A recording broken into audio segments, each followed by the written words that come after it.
What is going on, guys? Jay Craft here. We are in our pre-show. If you're a first-timer here, we do a little pre-show where we kind of hang out and talk with each other a little bit more casually. You can do a little Q&A here, off-topic, of course. And if you are a content creator, you are welcome to promote your other channel. If you're not watching this live, you're watching the pre-record, feel free to fast forward to where the timer reaches 0, which is where we will begin our show. So thank you to those of you who are here early. We got Adam coming and going, Pam, our admin, moderator, fantastic personality as well, here in the crowd as well. We have Adam's Exploits. Leah, how you doing, Leah? I think we played some word games this week. I've been wrecking it. I hope you've been enjoying playing that as well. And hello to Wee 1968. Yeah, hello to you as well. So yeah, casual, chill pre-show. So welcome to the first timers who are here as well. If you don't mind, slap that like button pre-show. It definitely helps us out a little bit. Sylvia Paolini. Hi, always missed a live show. Well, we are thankful to have you here. I love it when we get first-timers to the show who make an effort to be here. It's important. You know, I was listening to a broadcast earlier that talked about getting yourself in the right place to enable yourself to be successful and taking the time to engage with those who have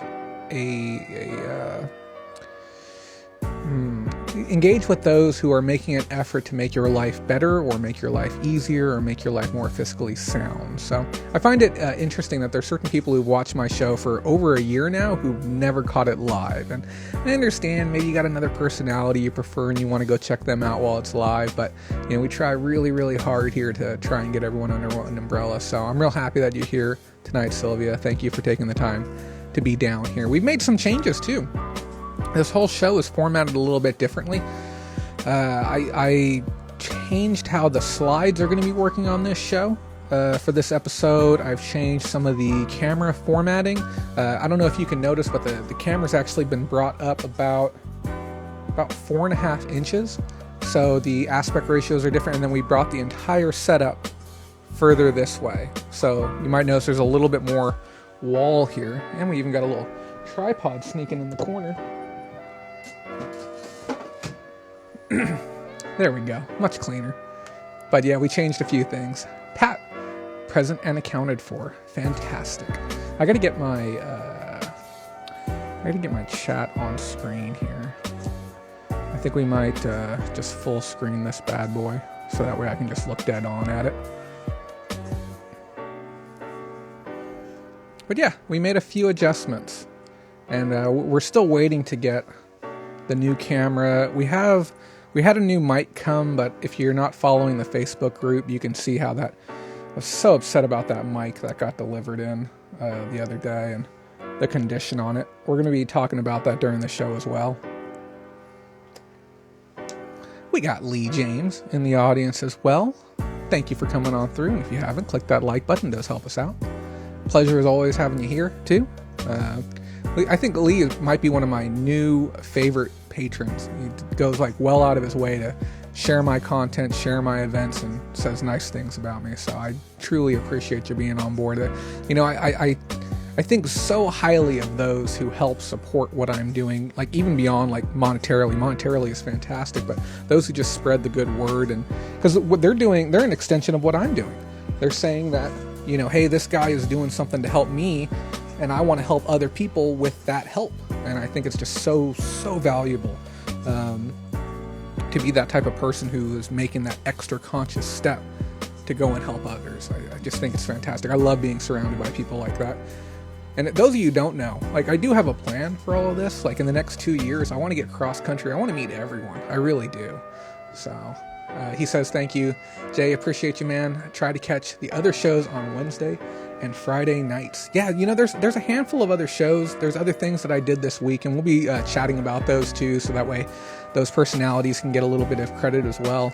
And I was talking with Money Mental UK, which is a channel that I was on, and he was telling me, he's like, man, it's really great. Like, you know, we're like, you're going to be doing really good. And I'm like, no. I'm like, we are all going to be doing really good. The effort that I put into this isn't just a singular thing. It's for the other creators, those who, choose to work with me, and I understand there's some who don't. And it's also going to be beneficial to the sellers and even buyers who are looking to get more informed. That's the whole goal, helping everyone out. And the money is just a means to an end on that one. Mindy Coy in the audience. Hello and welcome everyone. Cookies in the lobby. Mindy, you have to remind me next time I edit this intro, I will make it a point so that way we have some cookies flying by on screen. I can make that happen.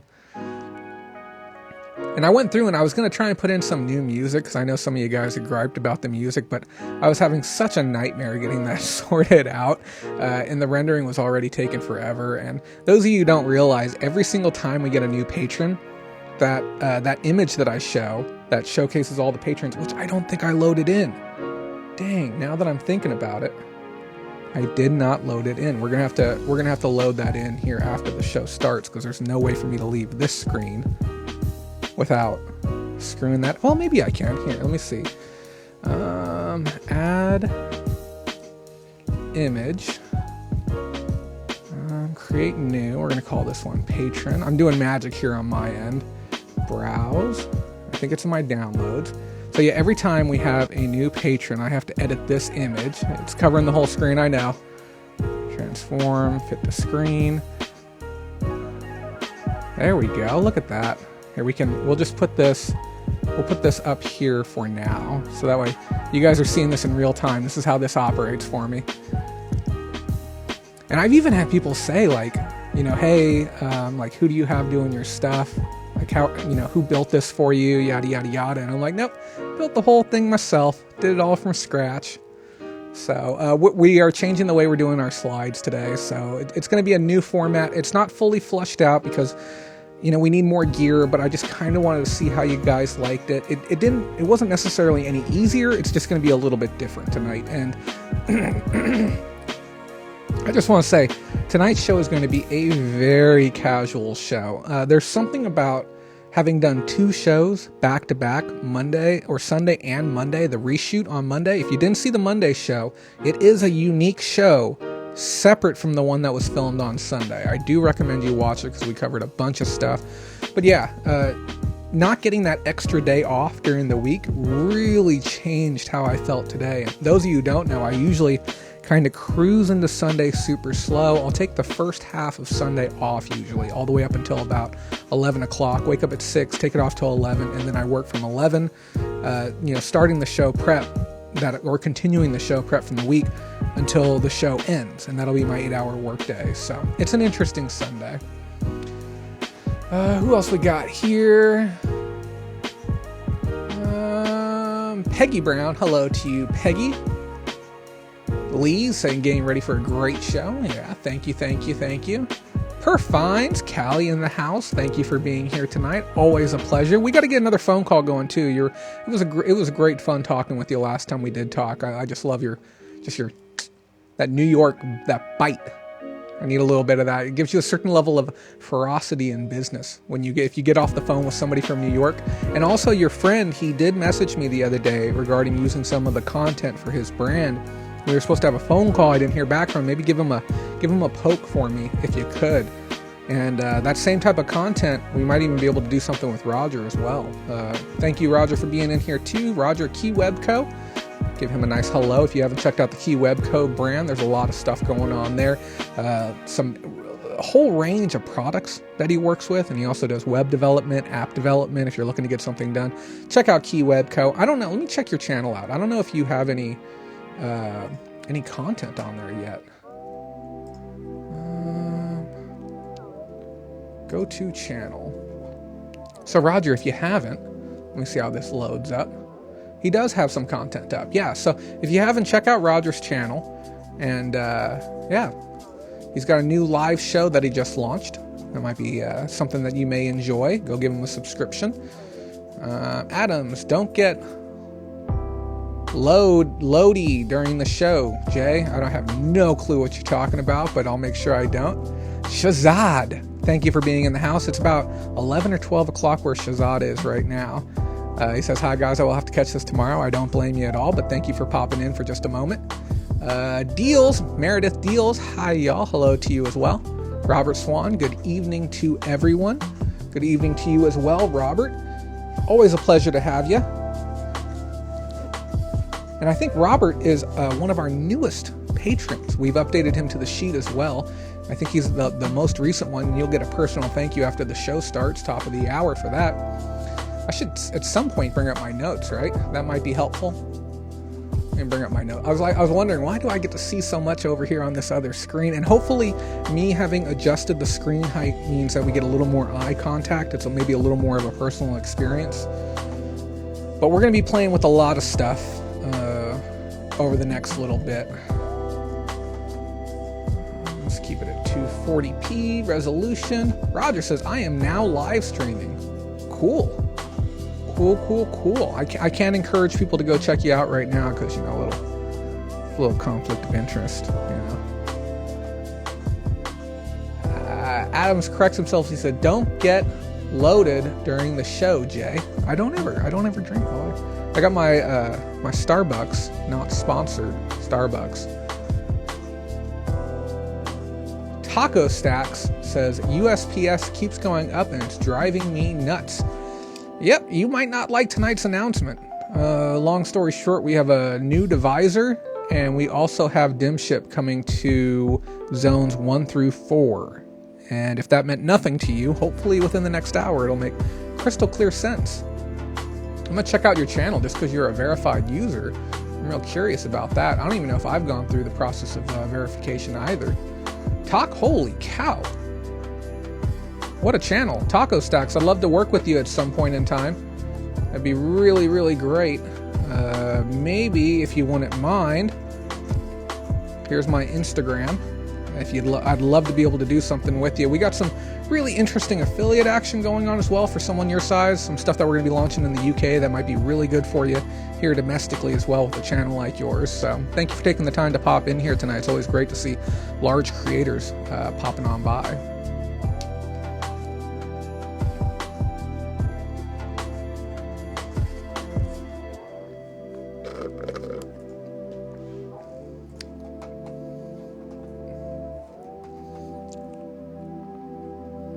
Let's go ahead and give Taco Stacks a shout out as well. Looks like Taco Stacks does a lot of storage units, flea markets, swap meets. 175,000 subscribers. Impressive, my friend. Very impressive. And he does some thrift store vlogs. Yeah. Check him out. That's impressive, buddy. I hope to get to your scale someday, my friend. I really, really do. That's the whole goal of this. Scale up. Help as many people as we can. Have a great time of it.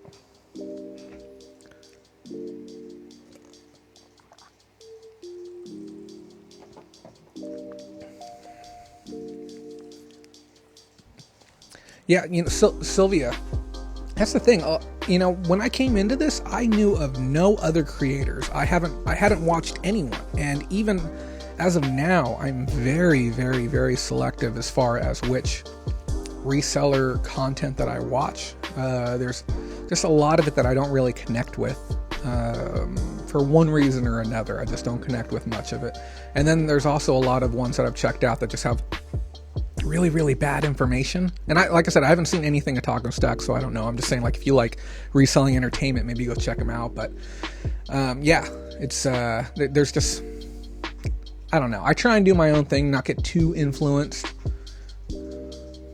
You like his trash picking videos? I'll check them out. I'll definitely check them out. It's like I said, it's not often you see big tubers pop on into the stream, so that's always cool.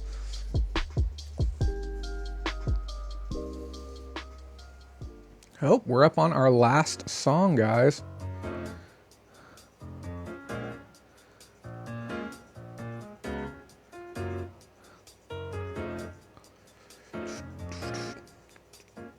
Maybe we'll just leave it there. That's fine. Maybe we'll back it up a little bit. Don't too far. Nope. So I get for playing with things. We'll just leave it alone. Yeah, we got that up there right now because I've forgotten to include that in the slideshow.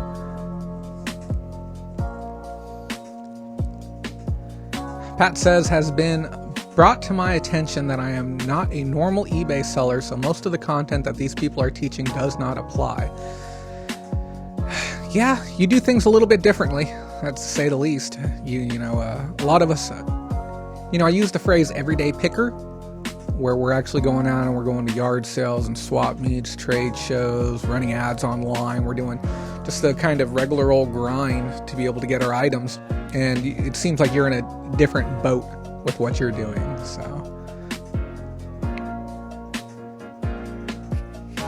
good evening to you, Lisa. Hello, FGS. Pleasure as always to see you in the crowd.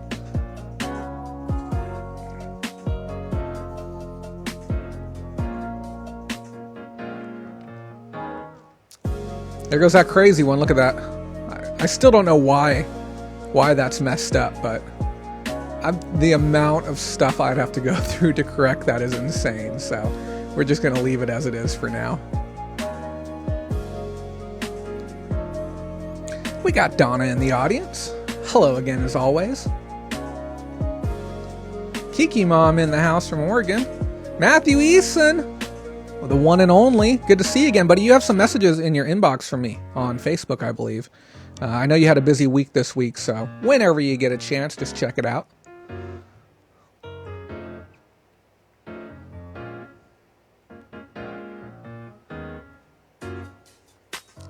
That is nuts, Pat. And if you're moving thousands of dollars worth of stuff, don't be afraid to click that gray dollar sign this evening. We're still reaching for our goals tonight, those of you who don't know. We got a minute 45 before the top of the hour. Just want to let you guys know this show is Patreon funded. You can see all the names of our lovely patrons right there, top and center. Our biggest patrons being Pam, Matthew, Pamela, Ashley, Anna and Joe, Allie, Lee James, Brandy, and our newest patron, Rob, which we'll get a shout out for here in a minute, as well as a list of all of our other patrons. That list is getting longer and longer and longer. If you want to be a part of the community that helps make this show possible, get some one-on-one training, hang out with some great people, learn a whole bunch of stuff, and maybe even contribute some of your information as well, visit patreon.com/Bolorama and get some fantastic perks in the process. We also got these really awesome thank you cards, and these aren't just like a thank you from me to you. These are thank you cards that you get to give your customers, personally customized with your information on here. It shows how long you've been a seller, and even some follow-up contact information if you'd like to have that as well. So definitely check it out. And if you guys look at that new sponsor, little link right up there, guys, you can get $20 by opening a new PayPal prepaid card using our link, bit.ly/Bolo PayPal. Pretty cool promo. We'll talk about that here in just a second as well. 30 seconds from time to go. I hope everyone's excited. No need for a pen and paper tonight. We are going to be doing a standalone separate video as well for the for the dim ship, but we're going to be talking about that here in a second as well. I hope everyone's ready. I hope everyone's ready to have a great time tonight. It should be a fun one. What's up? You guys ready to rock and roll? Let's do it.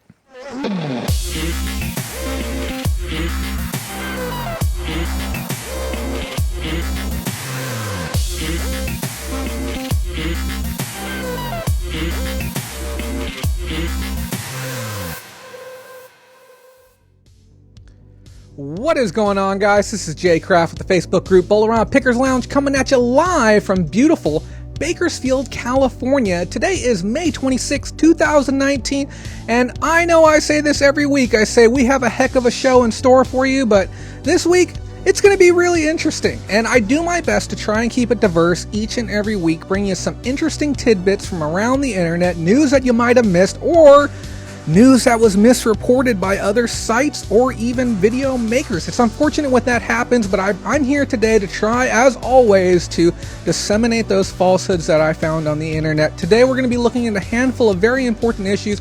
First one is dim ship is coming to USPS zones 1 through 4. Who would have seen this coming? This guy. I talked about 4 months ago when the last rate increase came, and I said, hey, get ready, it's going to be coming. So I'm going to explain to you what that means and how you can do your best to reduce your rates for shipping online. On top of that, we're going to be looking at some new changes happening to Amazon as they close over 80 retail locations, but decide to open a few more. On top of that, we're going to be looking at the future of managed payments again, and it really frustrates me that we have to have this talk one more time, but there's been some more changes that PayPal has done, that eBay has done to sweep under the rug. So we're going to tell you about the changes that we know of now, as well as some of the upcoming changes, as well as the perception of where I think things are going to be going for eBay up into 2021. It's going to be interesting tonight, guys. On top of that, we're going to be looking at the pickups that I got this week. I got some interesting items, and I also experienced what it was like to source without a cell phone for the first time ever. We'll see how I did. All the items I still have not looked up, we're going to look up together live on air, maybe with your guys' help as well. So first and foremost, I want to thank everyone for taking the time to be here. I know how busy it can be on a Sunday, and it means a ton to me that you are here tonight to be a part of what we are doing. I also want to thank all of our admins, both Pam and Mindy, for helping moderate the chat. We have a lot of first-timers in here tonight, some people that I met the other night that we'll be talking about later, as well as some new UK subscribers. Those of you who are here for the first time ever, this is a family-friendly program, or the best of our abilities. So keep the rowdy comments down a little bit. I know in the UK the live streams go a little bit different, but here we try and keep it all PG, and we like getting moderated or monetized, so that does help our channel out as well. Also want to give an extra special thank you to all of our patrons for helping make this show possible. We gave you a special thank you before the top of the hour, but I also want to give an extra special thank you to Rob Gasper. I believe Robert Swan is the name within chat. Thank you so much for being our newest patron. Each and every one of you that does sign up does help us out tremendously. We'll have more details about Patreon a little bit later. Now, first thing first though, guys, I talked about this last week, but I didn't make a big hoots of it. I got invited to be a part of the PayPal referral program. Holy cow. PayPal's making it easier than ever for you to be able to get some free money. Check out that link over there all the way at the end.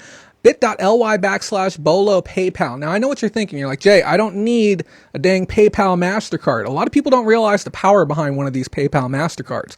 And the reason is it comes with a routing and account number.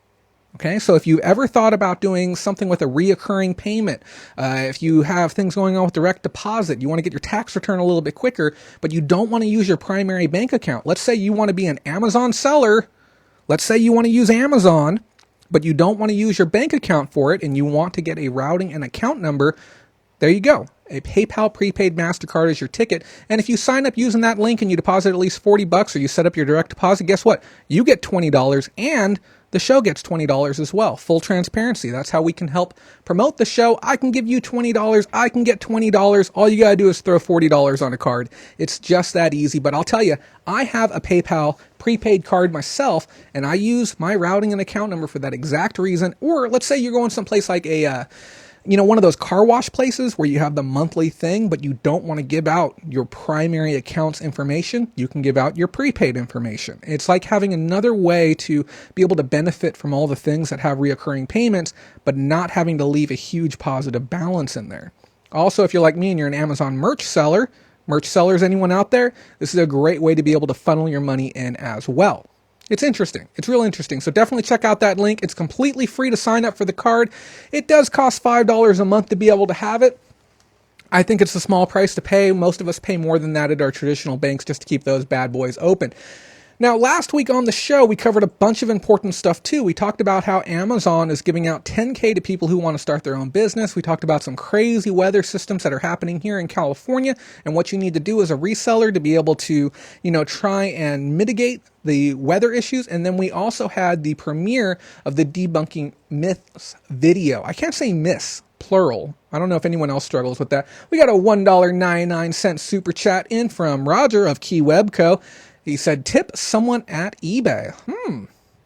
I think we just might. I think we'll make an interesting point of it. We'll do it on camera. We'll just hand them $1.99 exactly. Thank you so much, Roger, for that. We truly do appreciate it. It helps us get to our goal of $3,000, which I know seems absurd, but going to eBay Open and bringing all of this with us is not going to be easy, and I promise to bring you the most comprehensive coverage ever brought to you from eBay Open. Because let's be honest, some of the eBay Open videos, not that great. So I'm going to be there in person gathering all the information that you need to know to be a more successful on eBay, more successful seller on eBay moving forward.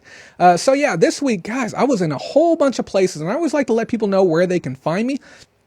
I was all over. First and foremost, I was part of the Reseller Myths video that came out on my channel. If you haven't seen it, we talked a lot about pigeon logic and some of the other things you need to know. I was also part on my channel this week of a UK seller hangout. We had 4 of us there. And then I was also on the Money Mental UK channel. We were hanging out with him. Same group of people as me, Corey, KLC Reselling, Ads, and Money Mental UK, hanging out and having a great time. We talked about a whole bunch of different stuff, everything from crypto to your portfolio for investing, long-term seller goals, short-term seller goals. So if you're looking for a little bit more me content, I strongly recommend you check out my channel. Speaking of which, if you haven't done so and you're here for some reason, go ahead and click that subscribe button. It definitely helps us out with what we're doing. And if you really, you want to go out of your way and do something nice for me, how about you click that like button? It's completely free, guys. We don't even charge anything for it. They're not charging you for likes anymore. Also, if you guys are YouTube Red subscribers, you do get $2 worth of free super chats every single month. Consider sending them this way, because what we do is not easy to get done here. It does take quite a bit to make it happen. So, again, thank you to Roger for that super chat. It just showed up on the bottom. If you want your name on the bottom of the screen right there, that's all you got to do. So those of you who don't know, we are doing something new this week. We are changing the way that the slides are shown on screen. Check it out. We have new corner. My stuff's backwards, just so you know. It's completely mirrored here. So I'm going for more of the talk show style vibe, and we are going to be working out the logistics on it here. I don't know, eventually. It's a lot to sort out, guys. We're still waiting on another camera right now. But I felt that having the transition between the full screen and the small screen may have been a bit much, so we're going to be using slides here in the corner. And before we even get to that, there's something, wrong button. Before we even get to that, guys, I want to stop and remind everyone that this Monday is going to be Memorial Day. And those of you who don't know, Memorial Day is where we pay homage, we pay thanks to those who have given the greatest sacrifice for our country. So thank you to all those who are actively serving, those who have previously served, and those who have paid the greatest price of all. Thank you so much for your service. It means the world to me, because your service allows me to do the things that mean the most to me, and allows me to have the quality of life and freedoms that I want. So thank you to you for your service. So onward to our slideshow today, though, let's talk about USPS, because it's very, very important that we stop and we look at the things that are going on. Now, I want you to know I have gone to great lengths to try and understand completely how this change is working and how this change is going to affect you as sellers. I reached out to the owners of Pirate Ship, and if you aren't using Pirate Ship, now is a better time than ever to get on board, because we are talking about dim ship, which is also known as dimensional shipping. It's whenever you have a situation where the size of the item is more important than the weight of the item. Now, being able to try and break this down in a digestible format has probably been one of the hardest things that I've had to do, but I am going to try. But I want to let you know, if you don't understand it now, that is completely fine. I have a standalone dedicated video coming out maybe this week, maybe by Wednesday. My videos take about 20 hours to edit, but I think this one might be a little bit of an easier one, but it's hard to say because there's going to be visual aids involved, and I don't know about the 3D modeling and all that, but I'm going to try my best. I want to start off by saying that this is going to be relevant to you if you ship larger items that are generally lighter. Okay, and we've talked before about cubic, we've talked before about Pirate Ship, but I want you to visualize in your head what a 1 foot by 1 foot by 1 foot box looks like. I would love to have had one here for you. I don't know if I can't even BS one for you guys right now, but I just want you to visualize what that is. Okay, 1 foot by 1 foot by 1 foot. This is the size that we're talking about for that size or larger. Also keep in mind, it doesn't have to be those specific sizes. We could be looking at a 12 by 10 by 15, okay? That could be a size larger than 1 cubic foot, okay? Let me look at some of these comments real quick, and I'm going to continue onward. The Cali rain is killing my sourcing vibes. Daniel, did you watch last week's show? I talked about how you can make money even while it's raining. Go back and watch Monday's show. There's tons of information there about how you can keep sourcing throughout the week, even with the rain. Tim says a little late but present. Thank you, Tim, for being here as always. Pam says you're welcome, and Pam is one of our veterans as well. So thank you direct to you as Pam. And I know we got Pam, and we also have Lee as well. So direct thank you to the both of you. What else do we got here? Kiki Mom says, oh, I learned and paid a price this week when shipping vintage cowboy boots to Texas. Weight was fine, but as soon as I included the dimension, the price went to $32 priority. So that's one of the biggest things that I've seen confusion on. Have you ever weighed a package and said, that's not that bad? And then you go punch everything in, and then all of a sudden, pow, out of nowhere, the price gets nuts. Now, this type of dimensional shipping where basically USPS is saying the size of your box is more important to us than the weight of your box. It doesn't matter how much it weighs. It could weigh 2 pounds, but it's this big. We're not going to charge you the same price that we would for somebody who has a 2-pound box that's this big. It's not fair to either party. So that's where dimensional shipping comes into play. So we're talking about a volume of 1 cubic foot. So if we multiply 12 by 12 by 12, the inches, okay, that gives us a number of 1,728. Now, this is important to understand. Now, the way that it worked out before is that USPS would use, it's still the same way, they would use a divisor. A divisor is a number that they determine on their own that they divide the total cubic inches by with that number and then come up with another number, a base number. So that example that I gave you earlier, the 12 by 15 by 10, that divided down, don't quote me if I'm wrong, I believe it divides down to about 11.8, I think is what it divides down to. Now that 11.8 would represent pounds in this situation. 11.8 pounds, or excuse me, 10.8 pounds, and it would round up. Always is going to round up. So let's say we have this scenario. We got this categories, and this is a big old categories. And the dimensions on this, okay, this box, let's say it actually weighs 4 pounds. Okay, but we run the numbers and we multiply the length, width, and dimensions, the length, width, and height of the item, and we end up with our number. Let's say it's 2,000, then we divide that by the divisor of 166, and then we get our total weight number, that final number. If that number exceeds the actual item's weight, then you're going to pay the dimensional weight. So if that number comes out to it, let's do an example here real quick for everyone. If you've got your smartphones out and you're not watching on them right now, let's say we have a package that is 18 by 9 by 15. Okay, it's a hunkin' big old package. That gives us a total of 2,430. Now, if we use the divisor of 166, that's going to give us 14.6 and change. So 14.6 would round up to 15. So now USPS will look at that package as a 15-pound package regardless of what's inside of there. Now, this only happened before with zones 5, 6, 7, 8, and 9.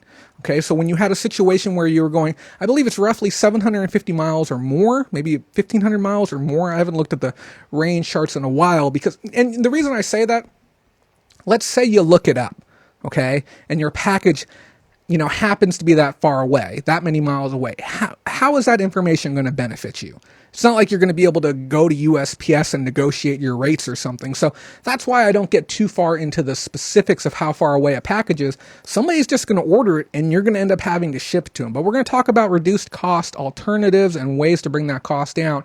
So we get this number, and this was historically only zones 5 through 9. But now it's all zones. If you're shipping it 5 miles away, if it's a zone 1 package, you are going to be affected by this.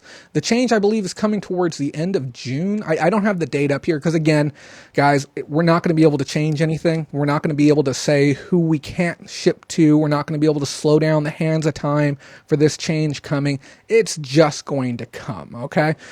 So you have to understand that's one of the big parts of the change. And USPS always was a better alternative on larger sized items because they were using such a good divisor. They were using originally divisor number 194. So now we had that example a second ago. Okay. And what did our example come out to? Our example came out to 14.6. Now, the thing is that divisor of 166, that's a number that they picked, okay? The previous divisor, the divisor that we're on right now, and a lot of people aren't talking about this divisor for some reason, used to be 194. Okay, so we just had our example a second ago, which was 166, which came out to a 15-pound package. Now, if we were on the previous divisor of 194, guess what? It's a 13-pound package. Okay, so we're experiencing an extra cost of 2 pounds in that one example alone. So if you have a large box, you may as well make it as heavy as you can, because it's really not going to change much of anything. So let me look at some of these comments real quick. And if you have questions regarding how this USPS policy change works or how it's going to affect you, let me know. Now is the perfect time to ask these questions. Let's see. Yes, and I charged the customer $19.50. She's referring to her boots. Looks like we got some discussion. You can Frankenbox them. Padding and everything. So the first thing you can do to help reduce your costs with these USPS changes, a lot of the stuff is stuff that I've been preaching for a long time. One, we're going to look for the cheapest alternative that we possibly can.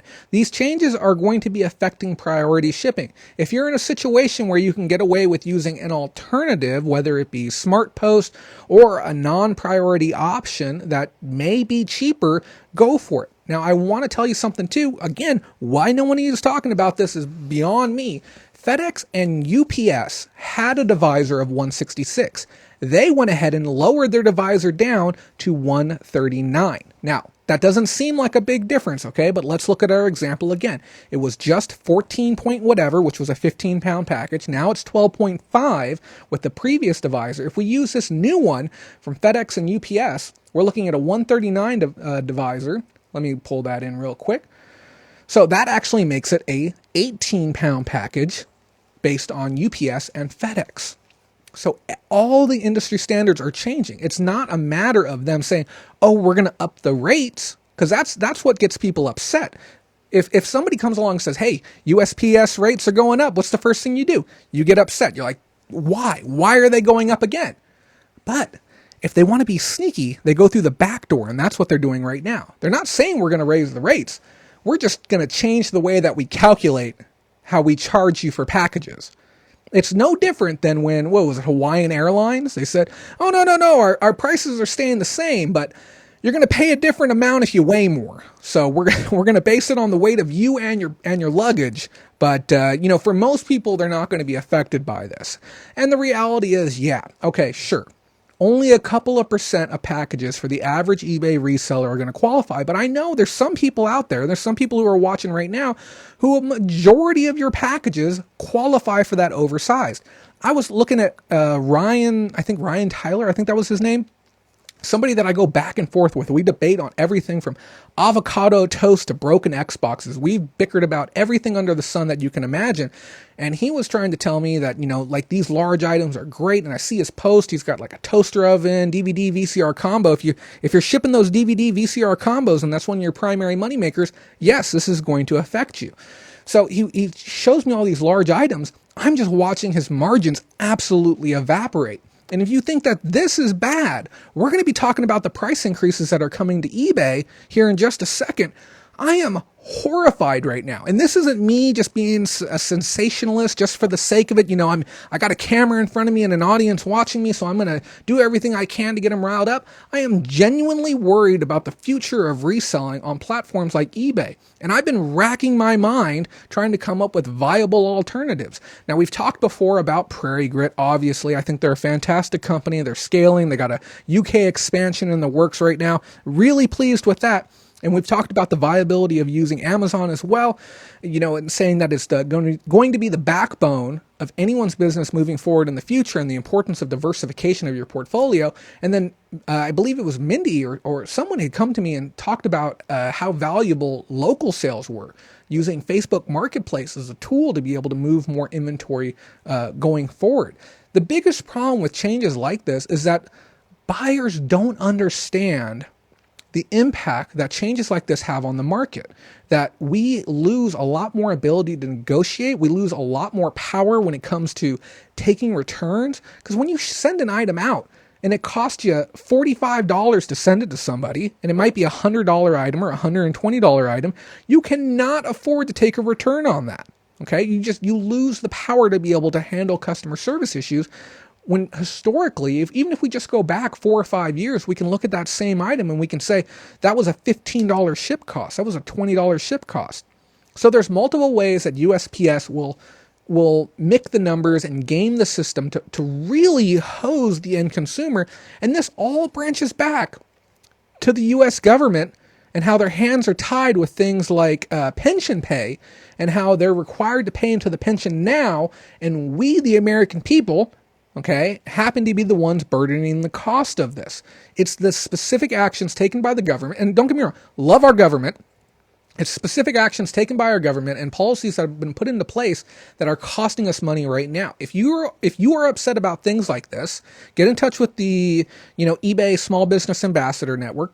Consider being a small business ambassador and making sure that your voice is heard. Get in touch with your local congressman. Talk to them about the importance of lowering shipping costs and how it can affect small businesses in particular here domestically.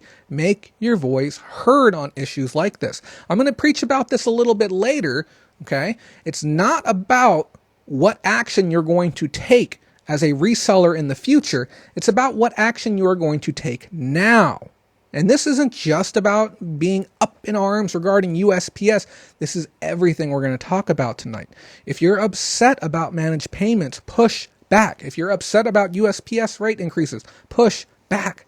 Make something happen for yourself. If you don't like the fact that PayPal is, not refunding fees anymore, okay, One Direction when it comes to refunds and returns, push back. Don't sit idly by and watch these things happen. Make sure your voice is heard. Send PayPal a message, send USPS a message, and send eBay a message. That's your basic breakdown on dim ship for USPS. I hope that makes sense to you guys, but just keep in mind, most people aren't going to be drastically affected by it, but those who are affected are going to be affected greatly. Number 2 thing that you can do, reduce your box size, okay? Be mindful of the type of packing materials you use and the amount of space they take up. Craft paper is cheap and it has its great applications, but generally takes up more space than is necessary. Foam pack is great, but it's not always the best option to use, but when used can reduce your dimensional size. Don't use crummy boxes. Use good boxes. Good boxes are going to be cheaper or going to be a little more expensive on the front end, but may allow you to pack things tighter and reduce your dimensional size. And then lastly, look into flat rate boxes when applicable, because now I've said this for a long time. I said flat rate is never going to be a good option. It's never going to save you money.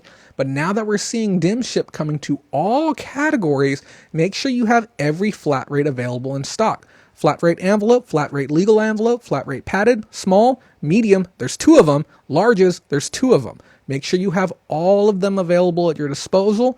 That way you are prepared when this change comes. USPS.com/supplies will get you all of your supplies that you need.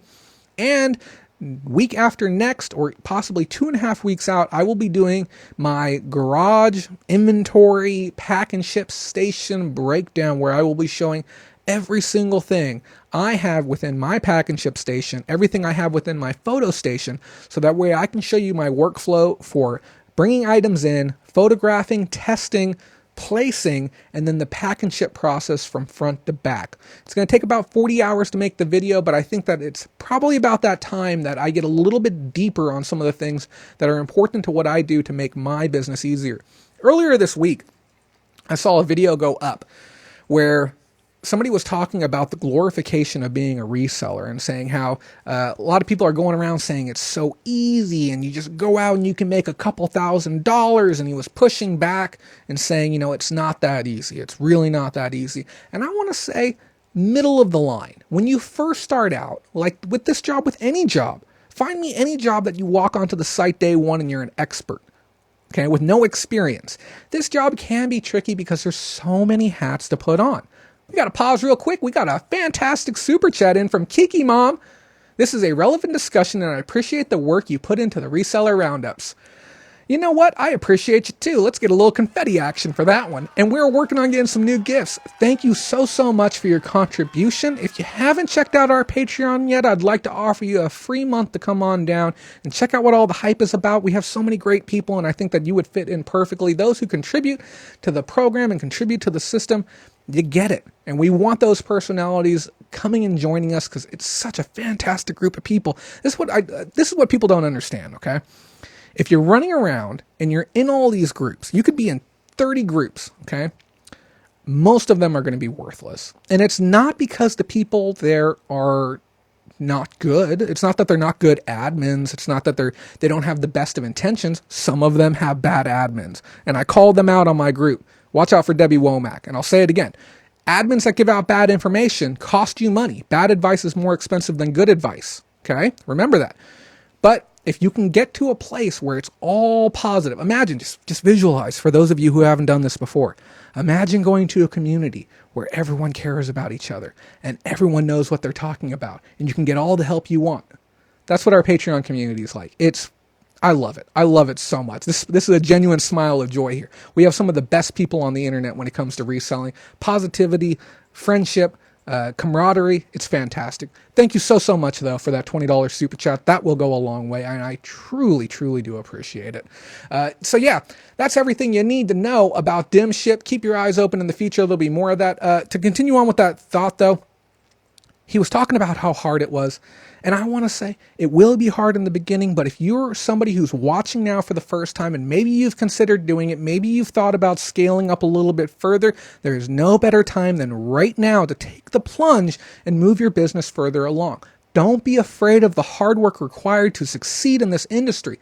Everyone can do it if you want it badly enough, and don't let that barrier of challenge be the thing that slows you down. And I don't care if you've thought about, oh, maybe I'm going to go from $500 to $1,500 a month. That's my goal. Or maybe you're at the point where you're making almost as much as you make at your day job and you're ready to make that jump. If you are willing to commit to the process, you will succeed. Everyone can succeed, but it's all about how badly you want it. So just like with this, a lot of people thought that this wasn't going to be possible. I said, I'm going to make this happen. It's not just for me, it's for everyone. This isn't just so I can be here and hear myself speak. It's so that you can succeed, and that way we can help other content creators succeed as well. I love the community. Let's take a look at what we got coming up next, guys. We got our next slide right here. Wrong keyboard. There we go. Guys, manage payments. This is a little bit crazy. I'm going to be quoting a lot of stuff directly from eBay and their page because there was no clean way to summarize it without losing the integrity of what was going to be said.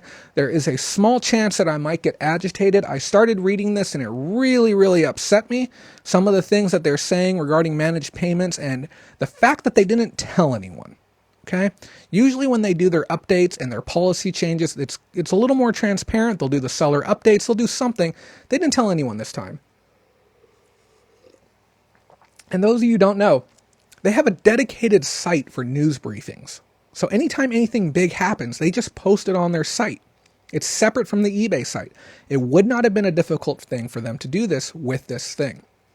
We have a released change for the service update. I'm just going to read directly. This is regarding managed payments. We charge two types of fees for managing payments. A payment processing fee when a payment is processed for a transaction, and a payments dispute fee when a chargeback or other dispute for a managed payment transaction is adversely resolved against you. And this refers to chargebacks and other disputes initiated directly with payment service providers are referred to collectively as disputes. So we're talking PayPal, Google Pay, Apple Pay. If you're using a merchant service account, any of those types of things, if you have a dispute, there's going to be a new fee associated with it. Fees for our managed payment or the fees for our management of payments are in addition to fees charged to you by eBay for eBay services. eBay will charge you for payment processing and payments dispute fees on behalf of eBay Commerce via eBay's monthly invoice for eBay services, basically saying that your fees and any new fees, increased fees, which we've got a few of them, are going to be included now with your monthly invoice if you are on managed payment and or when you start using managed payments. This is important that you start getting your mind in the perspective of what is selling on eBay going to be like in 2020 and 2021. This is where we are at with this discussion right now. And I understand it's very far away, but if we don't start doing something now, and trust me, there's a lot of people who are going to miss the boat on this. People who don't diversify now, who are going to be coming around in 2020. And Mindy even showed me a post. Somebody put up a post in another group saying, "What is managed payments?" And it hurt me so bad to know that there's sellers out there right now who have no clue that this change is coming. How many people do you know personally now that when seller updates happen, they immediately run to Facebook and say, "Why is this happening? Why is this happening? Why is this happening?" And they have access to information on a greater level than at any time in history. They have access now. Right now, you can come in, you can speak with an expert, somebody who's read the entirety of the terms of service over and over and over again, but they run to groups and they ask for help, even though the help is already out there. But how many people do you know that sell and these big policy changes happen? They're like, "Why can't I list for 14 days anymore?" Okay. What do you mean I have to take returns to qualify for such and such discount or such and such thing? It blows my mind. So this, and I'm going to do my best to break it down for you, deals. It's a complex one. So that with the payment processing fee, it says if you have successfully completed the managed payments onboarding process, which we're going to be talking about the onboarding process here in a minute, it scares the heck out of me, the requirements to be on managed payment. And I don't want to scare anyone. If you don't qualify, you won't be allowed to sell on eBay. Okay? So when I talk about this link over here, and there's a reason why this is happening this week, why we've included this link this week, is because if you don't have the appropriate credentials to become a managed payment seller, you will not be allowed to sell on eBay. And I know this sounds sensationalized, but it's right here in the terms of service, and I will be reading it to you. Miguel says, "Can't say will catch replay. I will make sure to catch up with you later," and thank you for that super chat then. But thank you for that. I appreciate that so much. Carrying on, it says if you have, hold on one second. Okay, so it says if you have already become a managed payment person, okay, then you do not have to worry about the fee increase that is going to be coming to managed payment. So those of you who don't know, we've had a managed payment fee for, we look at PayPal as kind of the gold standard. What is it? 2.9% plus 30 cents. And non-refundable now for half the transaction if a transaction gets canceled out. Okay, we know where that's been. Managed payments has been at 2.5%. Okay, now, is that a huge deal? Not really, but when we talk about scale and we talk about volume, it does make a difference. If you're somebody doing $100,000 a year in sales and you're looking at a 0.5% increase, okay, we're talking hundreds of dollars there, okay? Even if we're talking about 0.2%, which we're going to be talking about here in a second. It says, your eBay account has remained continuously enabled for managed payments. It says, your payment processing fees are calculated as 2.7% of the total amount, including shipping, handling, sales tax, and amounts owed. So what we're seeing an increase from 2.5 to 2.7% on managed payments. And I told you guys this was going to happen. I said, if you give a mouse a cookie, okay, they're just going to come back for more. I said, what is the value in doing this? Because you really can't process payments much cheaper than 2.9%. And I know that sounds nuts, but you can look across all industries, and there used to be a time, sure, back in the 1980s, 1990s, when you could get some type of fixed 1.9, 1.5 if you were doing millions of dollars a year. But right now, the industry standard, it's 2.9, and it's 2.9 for good reason. Most of that has to do with covering fraud. Okay, a lot of fraud issues still happening that's really screwing everything up. Meredith, I'll get to that question here in just one moment. Great question.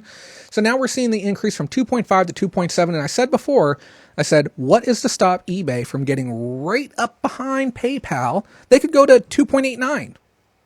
Why not? Why not go to 2.89 and then sit back and say, well, it's cheaper than PayPal? Okay, and well, get ready. Here comes the real rub. I'm going to jump ahead a little bit further. It says your payment processing fees are calculated as One, the payment processing rate, okay, which is 2.7%. Here comes the rub. Are you ready for it? Plus a 25-cent per listing sold.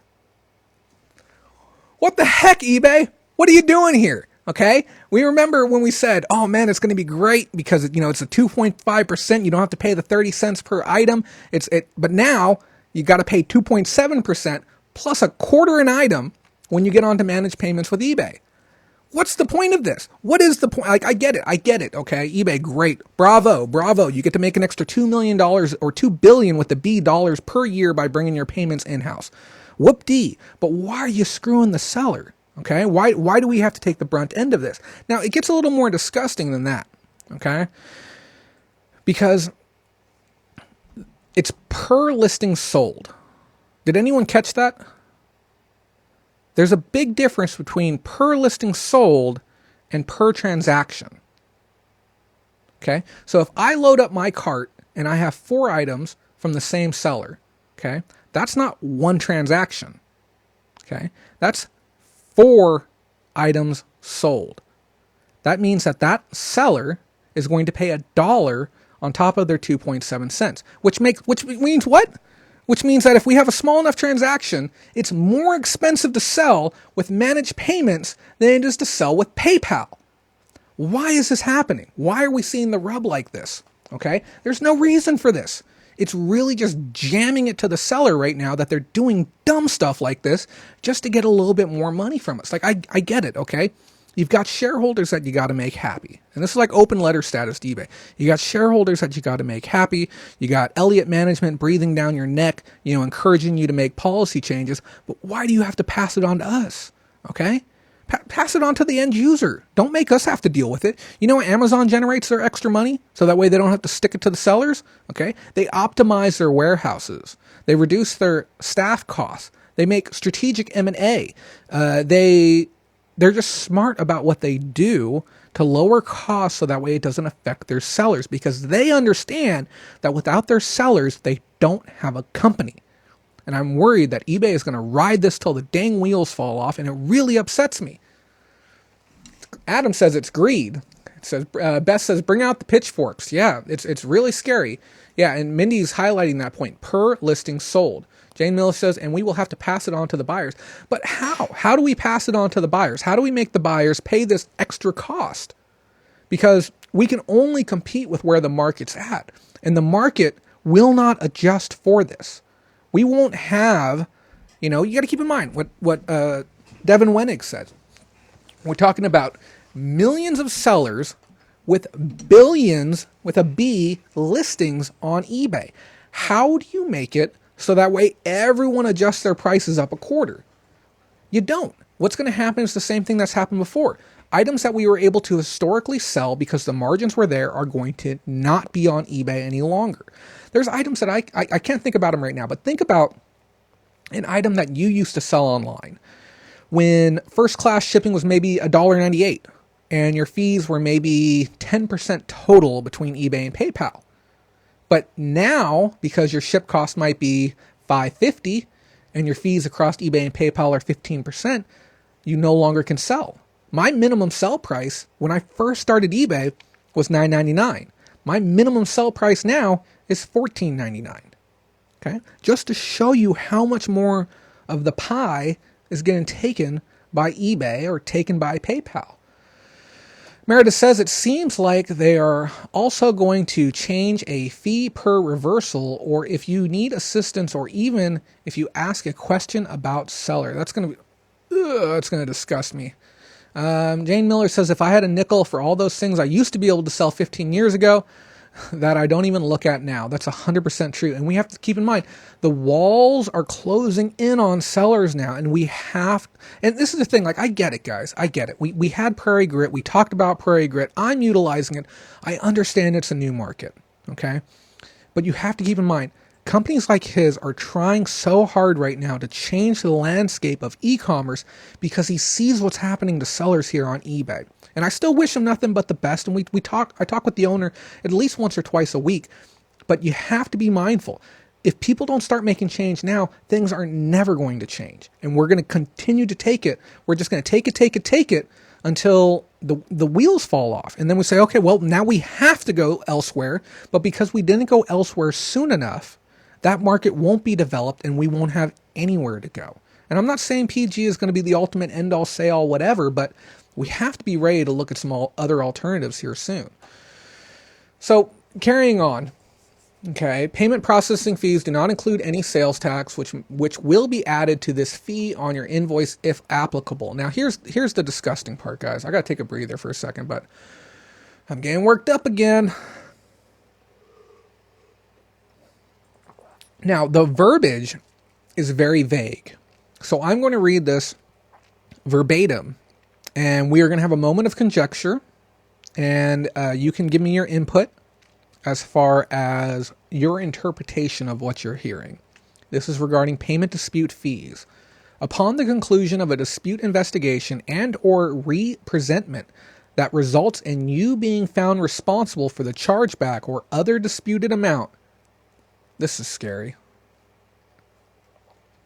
We charge a $20 payments dispute fee, excluding any applicable sales tax for each dispute. You may appeal the payment disputes within 30 days from when we invoice the payment disputes fee if you believe that you have been charged in error. This is a really scary precedent to know that if we get an INAD, and this is how I'm interpreting it. I'm interpreting INADs. I'm not interpreting situations of fraud. But imagine someone buys something from you, a $15 item. You pay $5 to ship it. You pay, I don't know, $3 in fees. They get it. They open a false INAD. Okay. You get charged $20 for having lost a dispute, or a dispute investigation goes underway. And you may lose your PayPal refund fees and your origin listing fees and possibly your return shipping cost. Your $15 sale can now cost you $55 net loss. And then you might not even be able to resell the thing. You might not even get it back. I don't understand how this can really happen. It really concerns me that this is some of the verbiage that's being used. It says, in some circumstances, you might be eligible for a payments processing fee or a payment dispute fee credit in accordance with eBay's policies and procedures, which are going to change before then. To qualify for a payment processing fee credit, you must refund a buyer in resolution of a refund, return or cancellation request regarding the transaction that was subject to the payment processing fee, and we need to receive reimbursement for the cost we incurred in connection with processing of the initial transaction payment. We need to receive reimbursement for the costs we incurred in connection with the processing of the initial transaction payment. So if they paid a 2%, 3%, 5%, maybe there's an additional processing fee on top that's masked or hidden, they want their money for that as well. Notwithstanding the foregoing, per listing payment fees are non-refundable. Per listing payments fees are non-refundable. To qualify for a payment disputes fee credit, you must successfully appeal the assessment of the payments dispute fee. If you qualify, we'll credit your payment processing fee or payments dispute fees, if applicable, to your account after all the issues are resolved. It's a very scary thing, guys. Very, very scary. And we're carrying on. Now we're going to take a look at things that you need to know in 2021, guys. So I just received the list of requirements to be able to be on managed payments. Pat the reseller says, you know what I see happening here, Jay? I see the larger corporations selling the same things as others, putting them out of business by doing this fraudulent claims. Yep, it's going to be disgusting. The thing is, I think there's going to be a lot of people who are going to make a lot of money with all changes anywhere in the world. E-commerce, traditional business, fintech. It's going to be about being on the right side of the ball, the right side of the bubble, more to speak. If you position yourself well with some type of business idea, I'm positioned in the spot where I am helping other people to mitigate risk and to better understand policy changes so that way they can adjust their business accordingly moving forward. Okay? But I think there's going to be a lot of room for tech to play a big role in helping sellers. We may even see a new payment processor step to the forefront. There's a lot of things that could happen moving forward. And it's going to be really interesting. Okay. Roger says, I'll make money because I've diversified. Yep, diversification is very, very important. Meredith says, this is lawyer speak for sellers is screwed. And Sylvia says, they just want us to accept all returns without appealing. Yep, that's kind of what I'm seeing here. Now, here's the thing, okay? We've talked about it before about how eBay and Amazon are separate companies, right? Clearly, two different companies. But we've talked about the evolution or de-evolution, perspective is important here, of eBay and their attempts to be like their much bigger brother, Amazon. And part of that has manifested itself in policy changes and rules and guidelines. And never have I seen such a verbose list of expectations from sellers to be able to work on a platform since I registered for Amazon. Those of you who haven't registered to be an Amazon seller have no idea just the amount of work that can go into it, the amount of information that they need, but we accept it because, well, it's Amazon, and we trust Amazon, and we use Amazon, and we understand the reputation behind it, and if Amazon wants my ID, they want my social security card, they want a copy of my birth certificate, here, take it. I'm not going to question Amazon because that's foolish. They're one of the largest companies in the world. Would be absolutely foolish to question this mega giant because, well, they've truly proven themselves as a standout company. You know, they've done a lot of good. Now, obviously, there's some bad. Everyone can say that too, but they've proven themselves. Now, when eBay comes to me and they ask me for stuff, I'm a little more hesitant about giving it out. Okay, and I think we understand why. It's a different type of arena. So when we get into the question of what does it take to be on managed payments, okay, I'm going to list out the things that I discovered this week. First things first, you have to link a US-based checking account. Okay, now Meredith, this is why I said it's important to consider getting an alternative that comes with a routing and account number. Link. You please use the dang link if you're going to sign up for one. It comes with a routing and account number. And yes, I will use this routing and account number to set up my eBay. Do I think it'll work? Probably, because I did the same exact thing to set up my Amazon. And those of you who are wondering, yes, you can have a PayPal. You can have a PayPal prepaid, and you can do it without having a bank account. I know that sounds mental to you, so if you're a credit ghost, as we call them, and you don't want to be on the grid and you would like to operate a little bit differently, you can do that. My goal is to do the same thing with eBay. I don't want eBay having access to a bank account of mine. I don't see the reason for it. If I am doing good business and I've earned the right to sell on there and I've been a seller of 10 years, explain to me why they need access to my bank account. They shouldn't. I should have earned the right by now. So the first thing they're going to want is for you to link a US-based checking account denominated in US dollars. And it says settlement of your proceeds from your transactions with managed payment will be deposited directly to this linked bank account. Now they're going to be doing the deposits via a direct deposit style setup, which requires a routing and account number. Why the value of the prepaid card is so powerful. Notwithstanding any other terms about the settlement methods of eBay services, including eBay payment policies and information available when you create listings, which may continue to display settlement methods that are not currently supported for payments that we manage. So basically saying that if you get a international payment that comes in, it may reflect differently on your back end before getting deposited to your account. Pat says, I do not have a bank account. I strictly use my PayPal MasterCard. Roger Dodger, that's the way to do it.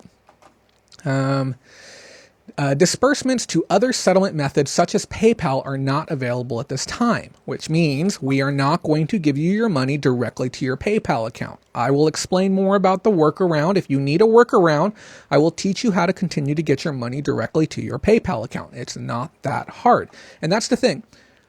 Who would like to continue selling on eBay as if nothing happened? Okay? Who would like to continue selling and shipping via USPS like nothing happened? The whole reason I'm here is so that way I can lower the impact, lessen the impact of these policy changes on your brand, so that way we can do what? Business as usual. I talk about this all the time. If we can make it an easy process, and we're going to expand upon more what I was talking about earlier about the flow and the challenges of selling online and about how you can ease some of those tension points. On top of that, they're asking, provide us certain information for purposes that including verifying your identity, complying with applicable anti-money laundering and sanction screening obligations, allowing us to manage settlements of your transactions proceeds and assessing fraud and risk.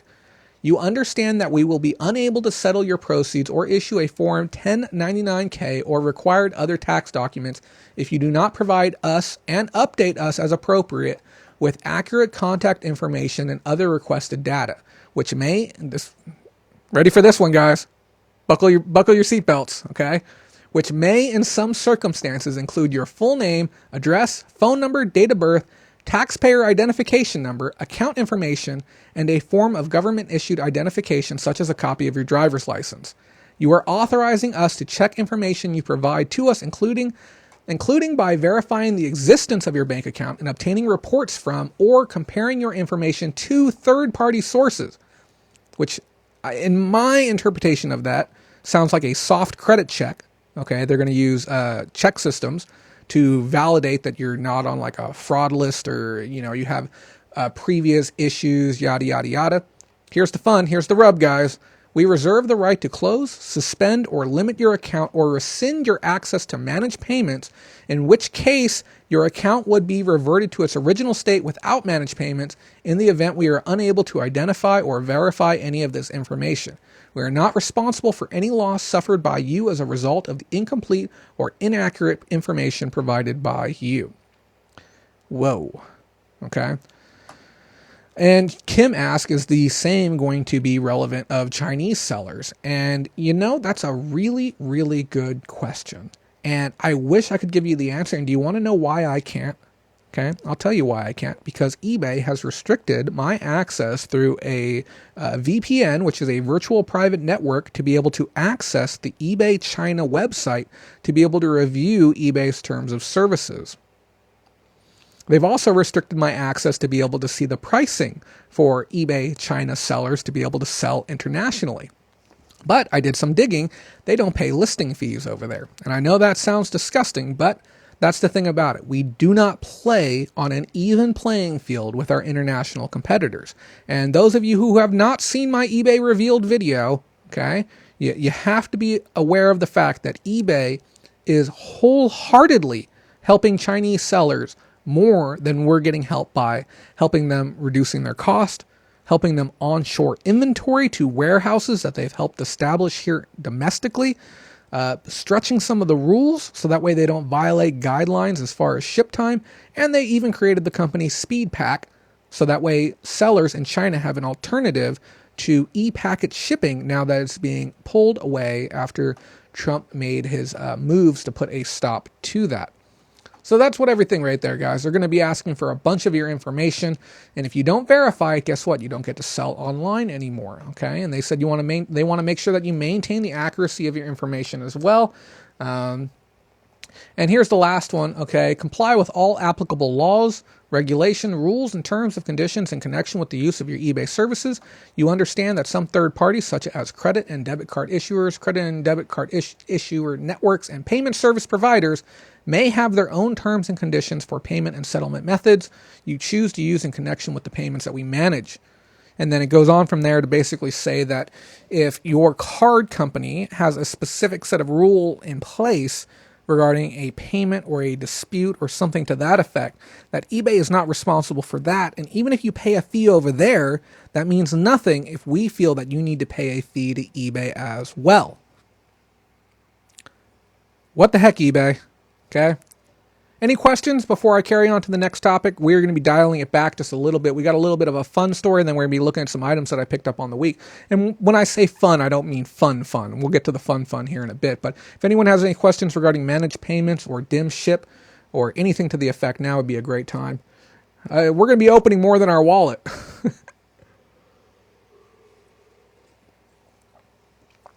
It would be real nice if they bought me a steak dinner first.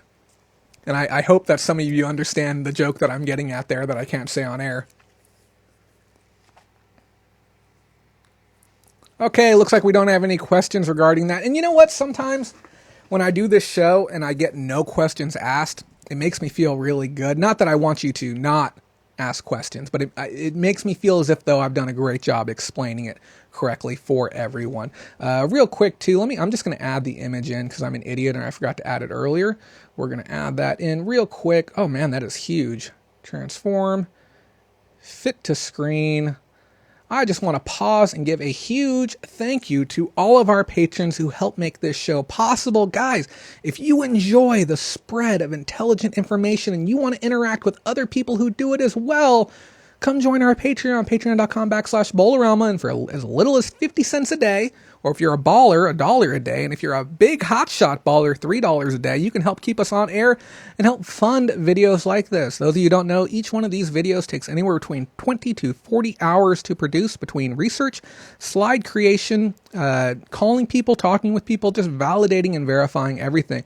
So please consider helping us out with what we're doing. Visit patreon.com/Bolorama. Extra special thank you to Pam, Matthew, Pamela, Ashley, Anna and Joe, Allie, Lee James, Brandy, and our newest patron, Rob. Thanks so much, guys. I appreciate that. And to the 3 people who left right then, because just hearing me talk about that was too much for you. You know, hearing me talk about our lovely patrons was too much for you. Go check out other channels. See what kind of content you get. So next up, guys, we're going to be taking a look at Amazon. Woo! I love Amazon. Go Amazon. They're doing good things and they're not hosing their sellers. And you know, here's the thing. They say, didn't Devin Wenig say the other day, we don't want to compete with our sellers? Okay. It really seems like they're competing really hard to make sure they get as much of our money as possible. Amazon, on the other hand, they're doing something cool, okay? They have decided to open up some more pop-up shops. And the reason is, and if you have one nearby you, please take a picture of it, okay? It looks like we have them at the Century City Mall in Los Angeles, the San Francisco Center Mall in San Francisco, Old Orchard Mall in Skokie, Illinois, and Fashion Show Mall in Las Vegas. Oh, you know, if I'm out there for eBay Open, I might pop in there and just look at that bad boy. I think that'd be a great thing to do, stand there with my eBay shirt on and take a picture in front of the Amazon pop-up shop. But why are they doing this? What's the purpose behind it? Believe it or not, there's a lot of people who still don't know what Amazon is. And there's a large portion of millennials, you know, regardless of what everyone may think, who simply aren't utilizing online shopping. There's a big demographic of people who were raised poor. I was raised poor, dirt poor, filthy poor, cheese and butter sandwiches an entire summer poor. And Amazon's realizing there's a good chunk of people who are coming to technology for the first time, even within that millennial category. They may have used technology in school, but they're getting to a point now where maybe they're getting their first phone, first computer. A lot of millennials getting liquid and disposable income for the first time ever. And it's important for Amazon for them to realize, like, hey, we exist. Come check out what we have going on.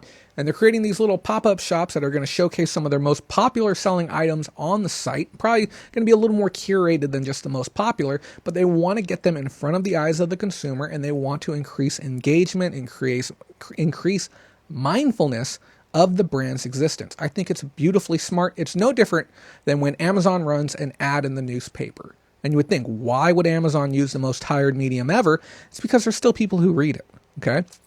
I know there's some people out there who enjoy blogging. I'm not going to knock bloggers, but you know, the future of media and the future of digestible content is moving towards video.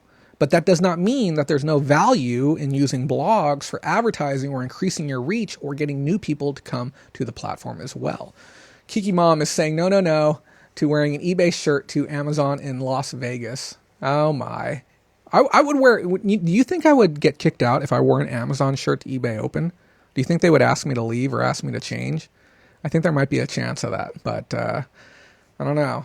Meredith says I'm getting packages on Sunday, one day after I order it. Yeah, Amazon is just nuts. I'm like this close to signing up for Prime at this point. It's just too good of a value, and I think that's really the tipping point that they were looking to get to. So basically, they're trying to get as much reach as they possibly can, but this kind of comes on the toes of them closing 87 other pop-up stores around America. They said that some of their goals weren't reached and some of their expectations weren't reached. So they're doing a restructure. They're trying new locations, new things, yada, yada, yada. And I think it's great. I think it really is.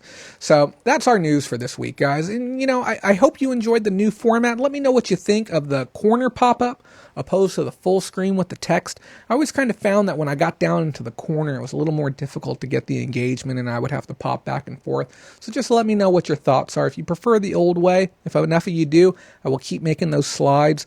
But I was thinking about reserving those slides for when we have big things happening, like seller updates and, big policy changes that require a lot of text on screen to really understand, or charts or stuff to conceptualize what's going on. But with some of this heavy but not super heavy stuff, we might be able to get away with those smaller corner slides as well. Roger says, no steak dinner. And if anyone wants that joke later, I'll tell you that joke after we get off the air. There was a South Park episode where Cartman wanted a specific toy and he was upset at his mom for not getting it for him. And he said that line. He's like, you should at least buy me a steak dinner before you. And I can't say the rest. So we'll just leave it at that. Oh no, my notes went away. I guess Control M is minimize, and when you want to hit Shift M for a capital M instead. So guys, tiny bits. I just want to clarify one more time that there is going to be no mail on Monday. And then we also had a question come in and Lee got my joke. Thank you, Lee. And we had a question come into our Bolorama page. If you're not part of our group yet, please visit facebook.com/Bolorama. If you're just jumping in right now too, guys, please do me a solid and like this video. And if you haven't done so yet, please consider subscribing to our channel. It definitely helps us out with what we are doing. I like how that GIF is below everything else. Let's bring that up to the top. Let me try that one more time. Let me make sure that's working. There we go. That looks a lot better. And if you're a content creator and you'd like to do some work with me too, definitely reach out to me. I'd love to work with you. And if you need help with OBS, I will be here to help you out. And if you need help choosing some really brightly colored shirts that your camera really enjoys, just showcasing the color of, I'll be there for you too. So we had a question come into our group, facebook.com/groups/Bolorama. Thank you, Pam, for putting that in there. Someone had asked about the Web Interpret International program that eBay has rolling out. I feel like there may be room to do a standalone story on this, but I just want to kind of give people the quick specifics on what's going on. And if there's interest in it, we'll go ahead and do a standalone, but I don't feel enough people are going to benefit from it to justify explaining. And I feel that even if I do a thorough explanation, the people who really need the help are still not going to find what we're doing here. If you haven't ever shared one of our videos, please consider doing it. So the Web Interpret program basically allows you to clone your listings onto different eBay sites. Now, the thing is, they have a weird promotion going on right now where you don't pay anything on the front end to be able to have your listings cloned for a period of time. Donna, for this Web Interpret, it's something that's available right now. For the Managed Payments program, we're looking at the somewhere within 2020 and no later than 2021. The dates have changed a few times between the shareholder calls, the Q3 or Q4 to Q1 of this year. And Donna, you may not be live right now. Make sure you click the live button once you hear me say this. So with the Web Interpret, it allows you to clone your listings across multiple platforms. There is a few big drawbacks. One is when the promotion ends, all of these extra listings eat up your listing pool. So if you have a store right now where you're getting 500 free listings and you're utilizing 400 of them and you agree to doing this, you are adding an extra 2,400 listings to your store because you have your base 400 and then representation across 6 other countries. So you got 2,400 plus your 400. Now you have 2,800 listings, and that gets really expensive really fast, especially if you don't have good sell-through. The other problem with this program too is it's not ran by eBay. It's ran by a third-party company. And there has already been some issues with giving access to this third-party company, giving them permissions and accesses to people's store, and it's already been reported.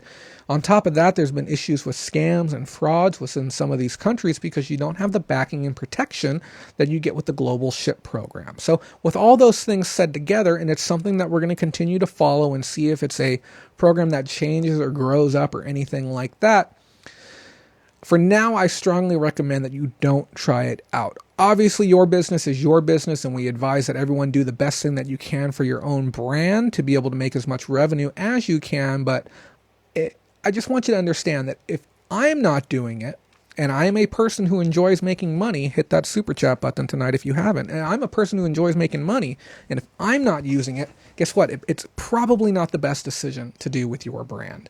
And then, yep, that's all of our tiny bits for today. Guys, you're going to have to forgive me. All this talking. If you've never done it, try talking for an hour straight without taking a break. Okay, Matthew Eason, bringing it home. We're rocking in real close to that $900 target, or even that $1,000 target. That'd be great.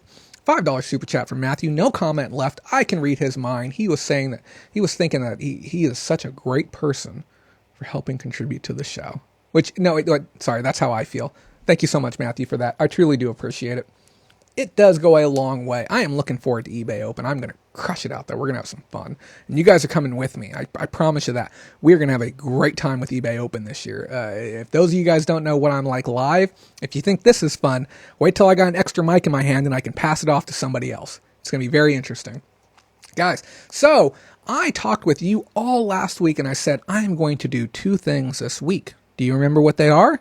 The first one was that I said I am going to go an entire day without using technology. That's the plan. So what did I do? I got in the car and I drove a couple 100 miles away, got down to Fresno, and I had a fantastic time. We're not going to talk about the entire story right now, but I want to let you know I ended up doing some sourcing without a cell phone. Now, I know some of you guys are speed checkers and you look up stuff real quick. I want to let you know I haven't looked up any of the stuff that I bought at all from my sourcing trip. And we went to 3 or 4 different thrift stores. I went with my good friend, and I call her a bonus mom, Susan. She's also a patron supporter of the show. We had a great time sourcing together. We went to 4 thrift stores, okay? And without having access to a cell phone, it was a very weird feeling. It was a very, very difficult. And it was such a weird feeling, and it was so difficult that I decided I'm going to make a training video on how to use your cell phone effectively when you're out in the field, because I didn't think that it would have that much of an impact on my ability to make buying decisions. It borderline crippled my ability to make accurate buying decisions. I literally felt like I was, at times, guessing on what I was doing. And that is not a position you ever want to be in. And I talk about this all the time. I say, you should not buy something unless you know for a fact you are going to turn a profit on it. And that's where the importance of the cell phone comes from. And I know I see that comment, Pam, and she offered to do that. And I told her no. I'm like, I want my experience today to be free of electronics. I don't even want anyone helping me or holding my hand through the process. I just want to see what it's like. Meredith coming in with the $1.99 super chat. Wear a managed fee-based shirt. Whoa, that will definitely get me kicked out of eBay Open. And here's the thing, guys. If I get the opportunity to get a mic in my hand and go on stage and ask, or not on stage, or be able to speak to people on stage and ask a few questions, I would love to know what you want me to ask. Maybe we'll start a thread within the Bolorama page and we'll vote until we get the best suggestion for a question. And that'll be the one that I'll try and ask while I am live there. Thank you so much for the $1.99, Meredith. I really do appreciate that. So, yeah, we're going to be making a video moving forward, but let's go ahead and take a look at some of the items that I got. So we're going to start with those, and then I do have some items that I picked up on Saturday this week from the swap meet, as well as some yard selling. The swap meet was horrendous this week. I managed to power through it, though, and then get out and do some yard selling. So, I don't even know why this is in here. So we got a bag. First item up. And mind you, again, I have not looked anything up. We have an Accurate wireless heart monitor, and this is compatible with a bunch of different brands. Now, because this is brand new, the first thing you would want to normally do, like obviously I'm going to pull the Sharpie off the front here, get the sticker off. I paid $3 for this. It was actually, it was a green tag, so I got it half price. Now, this is brand new and packaged, so what I'm going to do is I'm going to scan it on Amazon. And again, I have no clue what it's worth. Let's find out together. I'm hoping it's on Amazon. It is not on Amazon, which means we're going to have to cross-check on eBay and see what it's going for. Accurate wireless heart monitor. And believe it or not, I do this exact same type of voice search in person at a thrift store. I have no No concern at all about it. I know some people are really hesitant about doing that, but it doesn't really bother me. Meredith coming back in with another $20. I forgot to change the amount. My gosh, Meredith, thank you so much for that. And again, I want to extend the invite to you as well. If you haven't, consider joining our community. I'd like to extend that to you, unless you're operating under a different name in our community. And if you are, I apologize. But if you haven't, reach out to us. We'd love to have you. Supporters of the show mean so much to us. Thank you so much for that. Do you have any guesses on what you think this is worth? I'm looking it up. We got a couple of different models here. Okay, the cheapest one that I'm seeing right now is $16 plus $9.30 shipping. Okay. But what we're going to do is we're going to look at completed too, because this is what I would do in the actual thrift store. I would look at completed. We have one that's sold for $10, including shipping, $13, including shipping. And then at the bottom here, we have one that's sold for as much as $20 at auction, with shipping included. Okay, so we can say anywhere between 10 and 20, but where the market's at right now, this would probably list at $14.99, $1.50 in. It weighs, it'd probably be in that 10 to 12 ounce range is what we're looking at. So I will make a profit on it, which I must say is good for blind sourcing. Next item up, this is a tricky one, guys. It's so hard to tell one brand of CDs from another, but oh, this is going to be an impressive one. Oh, look at that perfect peel. You don't need no Scotty peeler. We don't need that here. So buying CDs without a cell phone is very, very tricky. Now, the Amation brand is a decent brand. We got a decent write speed. If this write speed was lower, I probably would have bypassed them, unless it was the Light Scribe brand. Then that's almost always a go for. Now, with stuff like this, again, you just scan it in with your cell phone, but if you don't have your cell phone with you, it can be a little bit tricky. So I have no clue where this is going to scan in at. We got a celebrity in the crowd. Yep, we got Landshark Picker there. So this is good. This is discontinued by the manufacturer. We have 2 listings available. We have one at rank 795, and we have one at rank 875. So those 2 ranks. Now, I would like to send it in based on the top rank, but we're going to look at both of them. So the bottom rank is telling me that it is a $5.07 gross proceed. The top one, it's showing used only pricing at $34.98 gross proceeds, $23.98. So that's a little bit interesting to see it sorted out that way. But worst case scenario, I'll make $1 on that. Like I said, some of these items, it's really tricky to gauge without a cell phone. One of those is mine. I hope yours is the correct one. Yeah.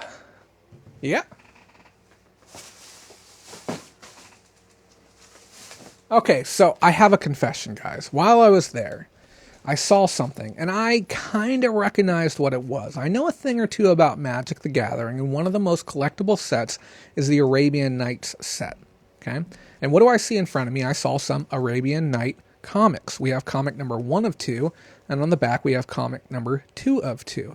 Now, I was with Susan during the time, and I told her, I'm like, hey, you may want to go after that. And she's like, what do you mean? I'm like, you may want to go after that. It's a pretty good thing. And she's like, why don't you get it? I'm like, because I can't look it up. I can't verify it. I don't know, yada, yada, yada. And she went ahead and looked it up. And she told me that she was seeing $10 to $12 a pop for these, but we're going to go ahead and say $15 to $20 for the pair. And then after I left, she had owed me $2 from a purchase that I made on her behalf at a swap meet earlier last week. And she said, I'm going to go ahead and give you these because I owe you $2 and you knew that they were going to be worth something. So she gave me these. So I picked these up for $2 essentially. And I expect to get $15 to maybe as much as $25 out of the pair for him. A lot of it's going to boil down to condition. I don't know if there's anything extra special or fancy beyond condition that might make this worth a little bit more. But I have not done my own independent searches on it, so do your own search before buying that specific thing if you see it in the wild. And then up next, I picked up some McDonald's toys. And I very, very rarely go after McDonald's toys. But the pricing was good, and we had good subject matter. I don't see many Hercules toys while I'm out and about. And I've done historically very, very good on Hercules toys. And this has the Pegasus with it. This one, you can see the stone right there. I paid $1 each for these ones. And these are the ones here that really caught my attention. I think I bought 7 in total. I picked up these Sonic handheld ones, and I've sold these out of package before, and I've made a few bucks on them. Okay, here's another one right here. And then we also have the Monkey Ball one. So I'm going to look this one. I'm going to look up the Monkey Ball one because I think that one, it's either going to be the best or the worst of the bunch. But we'll find out. Monkey Ball, McDonald's. Now, it's important, guys, to keep your searches simple. Did you see what I just did right there? I know some people who would look this up and they would go, Monkey Ball, toy, sealed, McDonald's, 2003. And they add in all of these search terms, and any inventory or any item that's on eBay that does not include all of those things will be excluded. I would rather get too many results and then refine it down from there than get not the results I need and only see expensive things because I've over-filtered and removed all the basic ones. Okay, so looking like it's about $10, $9.50, $10 for the single one. I'm going to assume that the Sonic is probably going to be about $1 less on average, but the thing is, if I sell all 3 together, I can't see a reason why I can't get $20. It would be foolish to think that I couldn't. And $3 in, $20 out, that's not bad. That was I'm going to say EV. If you haven't heard me say that before, that means expected value. So I had an EV of $30 on that, even when I bought it. So getting a little under that is fine, especially with the amount that I spent. We also have an Aladdin one here, expecting a similar result with the Hercules ones. I think they're going to do okay. And then I bought this one because it might be worth something. And I'll tell you right now, guys, don't touch Beanie Babies unless you know what you're doing. And the only other reason I got this is because this was the exact same first Beanie Baby that I ever had. Okay? And this was the McDonald's Quacks. I don't know if this might bring some memories back for some of you if you ever had one. I don't think this is going to be worth anything. If I had to take a guess, I'm going to say $7.50 is what I'm thinking. But it realistically could be all over the place. McDonald's Quacks. And we're just going to be looking for a new one again. $5.39, $4.95. It's kind of what I expected, but it's cute, and it cost me $1. So why not? Simple joys in life. Mindy says, keep it simple. Silly? Yep, I agree. Pam says $4. Hey, and Land Shark, we had somebody come in the audience earlier that I had never heard about before. Have you ever heard of Taco Stacks? The guy's a huge YouTuber, but I had no clue he even existed. Let me see what else we got really quick. I think we only have one more. This is the last of the items that I picked up without research. This is flippin' adorable, and if it's worthless, I am completely fine with that. I will find a home for it, or I'll make sure that somebody who's going to appreciate it is going to get it. Ladies, be prepared. You might go, ooh, or ah. Here we go. We have the tofu pig. Isn't this flippin' adorable? It even has the tags with it. Look at this. Yeah, has the original tags. He's got a little bit of discoloration across the top. I'm pretty sure that happened at the store. And he's got his little milk bottle. It's super cute. Look at the little pokey tail on the back. I paid $2 for this. This is my first time looking at the brand. I'm peeling this back. It's literally tofu. Okay, so we're going to look this up really quick. And like I said, $2. That's not bad. That's a price that I'm willing to pay. Any guesses? Any guesses on what this is worth? And then after this, we're going to look at the items that I do actually know. Tofu pig plush. Now, plush is optional. You may want to go stuffed animal. 8-inch one looks like it's at 20. I think we got a bigger than 8-inch. Here's another thing, guys. Learn how to do this. Okay, this is going to seem stupid because you don't understand what I'm doing. This gap right here is exactly 6 inches. Okay, so the reason why learning how to do this or figure out how your hand shapes like this is because now I can just put this right here and go 1, 2. It's just a little bit more than that. This is probably about a 13-inch plush. When you're out in the field sourcing and you don't have access to a ruler, being able to quickly, or even if you measure something on your hand, like if this gap from here to here is exactly 6 inches, that's going to be really valuable for you on the go. So take a moment and learn that. I'm seeing some guesses here, 18 to 20. Leah's saying 15. I don't think it's 15 for one this size. Let me do a little more research. And I'm sorry we can't do it on the screen. The computer has a real hard time managing a browser window on here. We're working on upgrading the computer still. Yeah, the ones that I'm seeing are smaller. Apparently it says it's from a UFO catcher, which is a Japanese-style crane machine. I am not seeing one of this size, and the completeds aren't that great. I'll be honest with you. If I list this bad boy, I'm going to list them. I'm not going to keep them. I'm probably going to aim at the $49.99, willing to take an offer as low as $35, $38, somewhere in there. Great plushie. And it's going to be difficult to find. Anyone who likes this mascot's really going to want this, but I think keywords is what's really going to drive this. Tofu, milk, pig, flower, girl, plush, hearts, love, gift, getting some quality keywords somewhere within the listing. Wink. Yeah, getting that in there as well. Getting some quality keywords in there is really going to help move that item along, especially if it's a little more niche. Pam saying $40 new with tags sold in blue. Cool. So you guys know what I've always said. Feminine colors have a tendency to sell more than masculine colors when it comes to cute toys. So I don't think it'd be unreasonable to ask an extra 5, 10, 20%. So $45 to $50 definitely seems really realistic. I love how that color shift happens. This is why we need new cameras. So I lied. I still have some items that I didn't look up because I didn't feel the need to look them up because I got them so flippin' cheap. I picked up Twilight Struggle, the Cold War 1945 to 1989. GMT Games, those of you who don't know, GMT is right down the street from me. They are in Hanford. Fantastic company. They even have local meetups. This was at someone's Amazon return booth. So I am 99.9% sure that this is now a restricted brand. And look at that, there's the sticker. Restricted brand and or the item got called back. Now, I want to teach you guys something too. This is a practical lesson I don't think I've ever talked about before. How do you scan this barcode? Now, some of you would say, I need to peel off that other sticker. That's what I need to do. But you can either use your finger or you can cover it with something like these lovely thank you cards for becoming a patron, patreon.com/Bolorama. You can cover the barcode that you don't want to work with and actually scan the remainder of the barcode. So I'm going to place my finger just over the bottom barcode, and we're going to use our barcode scanner to go in and snag the information off the top one. Or I'm going to completely lie to you guys, and that isn't going to happen.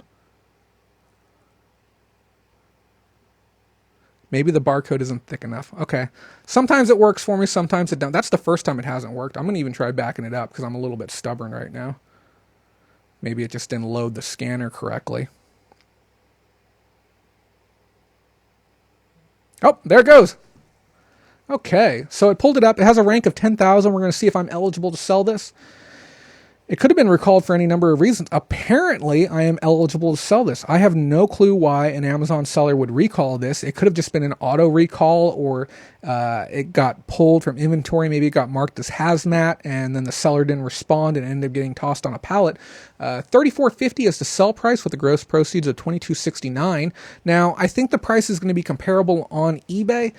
And if it's one of those situations where there's large amounts of this type of inventory getting pulled from Amazon, I may even sandbag this inventory for a couple of months, allow that excess stock to get sold through, and allow this game to return back to what I believe historically was a little bit closer to a $40 price point on this item. And you know what's really crazy? You know what's great about buying items like this? It's when you can buy two of them from the same person. And you can get them for ridiculous... Oh, that's kind of cool. Look at how that lines up. Yeah. You can get two of them from the same person. I paid $2 each. I walked up and I'm like, how much are the games? And here's the thing, guys. When you see, and I'm not saying be deceptive. I'm not saying being, a mean-spirited person. But when you see a whole bunch of games and you can see a couple of them are new, don't walk over and say, how much is that game? Don't point at the game you want. Don't even pick up the item. If you're in a situation where you don't have to compete for your stuff, Leave it on the table. Okay? Who wants the item more? Okay? Oh yeah, how much is this? Okay? How badly do I want this? I don't even have it in my hands yet. I'm not even making direct eye contact with it. I'm like, how much are you looking to get on that? Okay? My interest is about this much. And if I hear the right price, then we might be able to do business. Versus, you ready? How much did you want for this? It's in my hand already. I've made that much of a conscious effort to commit to this item. Don't pick up your items until you are ready to buy them if you can hold off on picking them up. Okay? Now, if there's a whole bunch of people around you and you're running the risk of possibly losing the item, that's a different story right there. But if you're engaging with them and you're moving forward on the item, it doesn't really matter if somebody else picks it up at that point. If you're having a conversation about it, you can pay the person, you can close up the deal and say, hey man, I'm real sorry, I actually just bought that. Yeah, sorry. And then pick up your item. So leave your items where they're at, engage your negotiation that way. And I asked, how much are your games? Not how much is that game? Because I want the catch-all price. I want the price for everything. And that way I can choose the best out of the pile if I want it. And possibly even buy more. But at $2 a piece, I didn't see a single reason to negotiate with them. I knew for a fact I was going to make money on it, so I didn't even look it up. We also picked up, I got a Build-A-Bear. I don't know why I keep buying these. When I can get them for $1, I do. As I said before, worst case scenario, I'll donate these during the holidays. I think I have 20 or 30 of them at this point. If you know an organization that can benefit from some toys this holiday season, make sure you send me a DM and we'll put together a care package for you and get it sent out. Better yet, we'll put together a bear package for you and get it sent out for you, no cost obviously, just to help out any good causes that are out there. But when I can get a quality stuffed animal, a name brand, a Build-A-Bear, or something like that for $1, I'm all about it. And those of you who do not know this, fun fact, okay? You can go back to Build-A-Bear, or if you're good with stitching, you can take the stitching out, okay, have all the stuffing removed, take it home, wash it, and you can give it to somebody as an unstuffed bear, and then they can take their child in, and they can have that experience together of getting the stuffed animal filled, and they can have that moment with the stuffed animal. So these things are always good to have because you can always gut them, wash them, and then donate them or give them to a friend or family member who might not be able to afford the entire Build-A-Bear experience. So Rachel Mel says, what do you say if you ask how much are the games and he says depends on which one or prices vary? My first response would be, what kind of range are you looking at? Like what's the best and worst? Okay. And I want to really flush out what the worst case scenario pricing is. And then from there, it's a lot of metaverbal. Okay. If I pointed the games and I said, how much are you looking for on those? He said, well, it kind of depends on which one. Like, well, what's the worst? Like how bad does it get? And if he's like, well, they go from like $1 up to like $20. I'm like, first I'll give him that. I'll give him the shocked, the concern, the unease. I want him to feel uncomfortable about what he just said. Well, let me, which ones are the $20 ones, just so I know? Now I'm putting him on the spot. Okay. Once he's identified what the most expensive ones are, if my game isn't listed, now I know I'm working from a better position. I can say, okay, so these are the ones that are the cheaper ones then. These are the cheap ones here, right?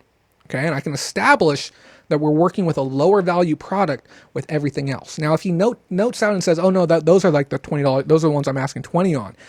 If the number is super egregious and he doesn't back off of it because of that unease right there, at that point I have to establish the value of the item. If I scan the item and it's a $60 item, I have to ask myself, like, how much do I really want to make and what can I get away with at that point? If I feel I can kind of nudge it, and there's a lot of ways to nudge the price, I will. I'll start off with stuff like, do you mind me asking, like how you came to $20 or the reasoning why you want $20 on it? And now I'm going to feel him out. Did he buy it for a family member who didn't end up using it, and that's why he knows how much it's worth? Did someone tell him it's worth that much? Did he go online and research it and figure out that was that much? Did he sell 10 of them already today and he knows he can get that much? I need to understand how he came to that number, so that way now I can move forward and negotiate with that extra information. Because we need to figure out, I hate to say it, is this person smart? Do they know what they are doing out here? Or is this somebody that, if they say, well, I just think that's what I can get for it. Now you can say, well, I'm not going to sit here and say you can't, okay, but I want to be realistic with you. This is kind of what I do. I love board games. Some of them I keep. I collect myself. Sometimes I might flip them out to somebody else that I know, or, pass them along, and that's not lying. Okay. So I'd like to get a better rate. I notice you got 2 of them. Okay. And if they're $60 a pop, I know you got 2 of them. Do you think you could work with me a little bit more? Now notice I haven't countered at this point. I'm giving him an opportunity to give me another price. And I haven't said what I'm willing to pay. I haven't really established where my ranges are.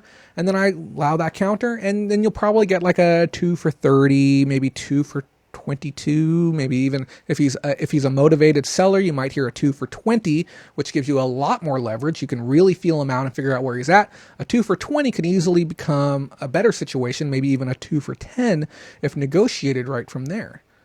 So there's a lot that goes into it. And it's one of those things, Rachel, me and you, we thrifted together. Okay. And me and, those of you who don't know, Rachel is a friend of mine and a patron. And I went to Tennessee and I was thrifting with her on site. We had a great time together. I plan on going back maybe this summer or next. And she got to see in person some of the haggling and the negotiations, but it's one of those things that, not to sound boisterous, but you really can't get enough of. You can watch somebody do the art of the dance and the negotiation for, a couple of hours, but there's so much more to it that even if I wanted to make a video, like I'm waiting till, like those of you who don't know Corey Barlow, the YouTube channel Power Reselling, I was on his show this last week. I'll be on his show this Wednesday. Subscribe to him if you haven't. He's coming to the States, and we're going to be doing some content together next year. And it's going to be really, really good to have somebody to film me during the negotiation process. And we're going to be able to do some real life role playing. I'll negotiate with anyone at any time. I don't even care unless you clearly tell me outright, no, fixed price. And fixed price is a common term used by people in like China, India, Pakistan. You'll see them like if you go to their markets or their open air, their bazaars and stuff like that, and you try and negotiate, they'll say, no, fixed price, which means that there's no negotiation. Doesn't matter. Doesn't matter if you want to buy 100, fixed price, that's just how it is, and you don't negotiate with these people. And there's other places you can go where you can have that negotiation. So it's going to be interesting. We're going to have some fun with it. And yeah, Mindy said the British boys are coming. Yeah, I'm looking to bring everyone across. I really want to have a great time of doing this. And I can't stress this, it's not just me. I want the whole community to have fun and enjoy what we're doing. Let's take a look at a few more. Now, I know Pam is going to have a response to this one. This is Ask Gary V, one entrepreneurial's take on leadership, social media, and self-awareness. Now, I've started reading recently, and I am loving it. My day without tech forced me to grab a book for entertainment, and I read a book. I'm like maybe halfway through it, and I had a great time with it. I don't care for Gary V, not even a little bit. And it's something about him and his personality, the way he talks. I don't want to say like horrible things about him, but he comes across a little fidgety. And when people are very low confidence in their body language, it's very difficult to hear the words that they're saying after that. It's very difficult to get the value out of that. So I'm hoping that by reading his book, I can better understand why people like him and why people are drawn to him and what he does. So I'm going to be reading this, and then I'm passing it along to Corey in person when I see him. He's asked me to hold it for him. Donna Cherry, $9.25 exact. And here's the thing. I see what you've done there, but I think that's going to roll us right up to the $900 mark. Thank you so much for that, Donna. She says, I so appreciate you. I appreciate you too. It's every time somebody super chats, I see the value in the humanity, the selflessness that people are willing to bring forward, and it speaks volumes and means so much to me. And I've said this before, and sometimes I get a little sappy. I just love the fact that this is what I get to do now. And I can't wait until this is my full-time job because, some of these episodes I'll put 20 hours in and I wish I had another 20 hours more. And I just simply don't have it. It's just not there because, I'd like to have a life as well. But the moment we get to our full-fledged funding goals, where our Patreon is doing, probably going to need to get like, I know it seems absurd, probably $6,000 a month via Patreon, so we need a tenfold increase. But it's going to allow me to take the whole operation on the road. It's going to allow me to do sourcing and meeting with people and everything like that to a level that's never been done before. The goal is to make this as close as possible to TV quality production. And there's some people who do it that just blows my mind when I see people do it. So thank you so much for that, Donna. I truly do appreciate it. Mindy Coy says, duplicate it, Jay. Yes. And we need to double up. We need to double up everything. So that ticker is going to roll up here in just a second. And, when we do, I think we might... Oh, there it goes. Big old 900. That makes me so happy to see. That's a huge number. That is huge. My gosh. Almost to 1K. You never know. Maybe a Prairie Grid or somebody will drop in and drop that last $100 bill. But if not today, there's always next time. Let's take a look at some other items I got. I got some glasses, and I don't... Now, here's the thing, Miguel's going to crucify me if I made a bad buy. Miguel Godinez is an expert in glasses, and we're talking not just sunglasses, we're talking prescription and other glass eyewear. I picked up a pair of Baywatch Knockaround, and they're good-looking glasses, and they appear to be new. The comps aren't great on it, but I got it for $1. I do believe I can get $15 to $20 simply because there isn't a market presence for this specific pair of glasses online right now. It's one of those things I will have to keep you posted on. And yes, Mindy, thrifting on the road with Jay, I want to meet everyone. I want to meet every single content creator. I want to meet every single person who's helped support me along the way. I want to go out to lunch with you guys. I want to have a great time doing this. And, me and Susan, we even looked at a large bus that might be able to suit my needs to be able to take it on the road. And yes, they are aviators, and I look great in aviators, but I don't want to ruin the pristine condition. FL Adam, I don't think I've ever seen you comment on the show before. Welcome to my channel. Welcome to the production. Thank you for being here. Says, you're a 10, so let's add a 10. I like that mentality. Thank you so much for that, Adam. That's truly appreciated. And if you haven't, come check out our Facebook group. Come consider being a part of the community. We'd love to have you. The people who help support this, you guys are a special breed. Because, I've done different charitable programs in the past. And I want to let you guys know something, too. Every single person that has supported me on Patreon, anytime any one of them does any fundraiser on Facebook, I am one of the first people there to donate. And I believe wholeheartedly in giving back to those who, give to me and supporting those who support me. And, if your daughter's selling Girl Scout cookies, if your son's selling the popcorn for Boy Scouts, if you're, one of our people supporting Wounded Warriors, which, I've been there for you a few times, you know who you are, I go out of my way to try and support those who support me. And it just means so much to me. The fact that there's people there that are supporting what I'm doing. And, I tell you guys all the time, if anyone ever needs any assistance or anything, just reach out to me. I do graphics. I do, video work, OBS. If you ever need a hand with anything and you're somebody who's supported me for a while, I'll be right there to give you that hand. Because it goes full circle. You reap what you sow.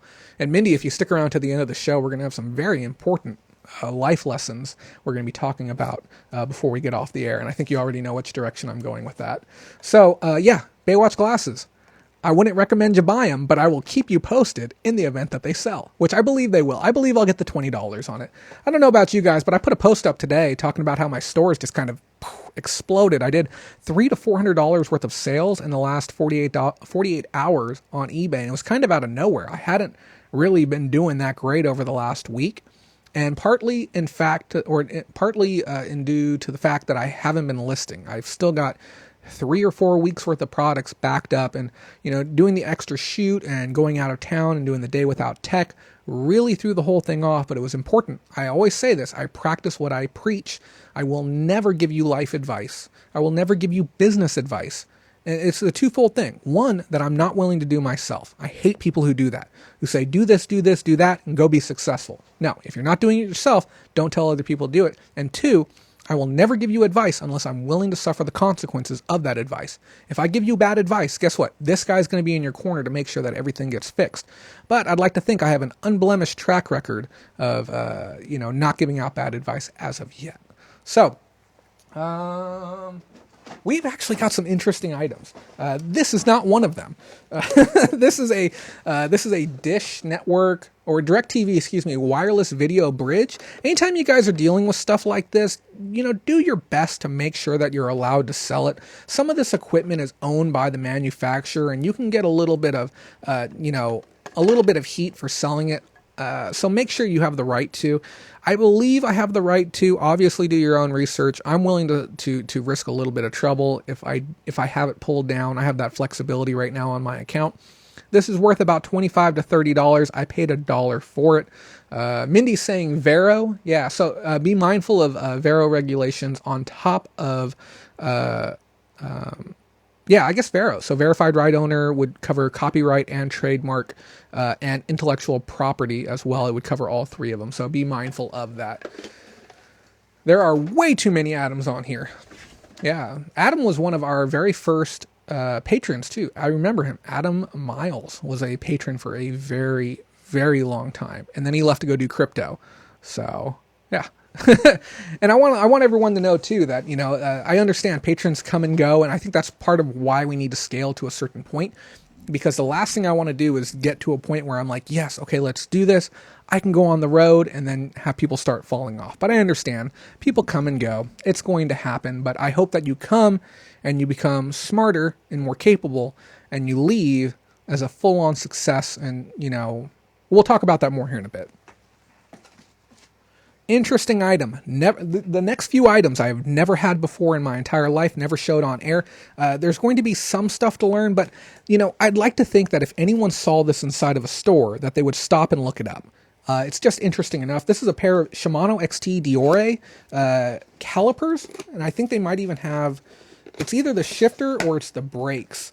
And I went to a house, and the first thing the person said to me is like, "Are you a rock climber?" Because he saw my shirt on, and I had a Metal Mark shirt on, and I look inside of his garage, and I see a hangboard, and we immediately built a rapport with each other, which, I loved talking with them, and I would have bought this stuff regardless, even if we didn't build a rapport, but it was lovely being able to talk with them, work with them, talk with her about her blog and her business, and they're looking to go cross-country as well. Really, really nice people. I also left my contact information with them as well, so I may be following up to do more purchases in the future. If I haven't told you this before, every single yard sale you ever go to, you should be leaving some form of contact information if you believe you can make more money from them in the future. And I don't mean like make money off these people. I mean in the sense that you can help them sell things that they're looking to sell at a competitive rate and then go turn a profit. Okay, which is mutually exclusive from being a genuinely nice person and wanting to help people out. Just so that we're clear. So I picked these up.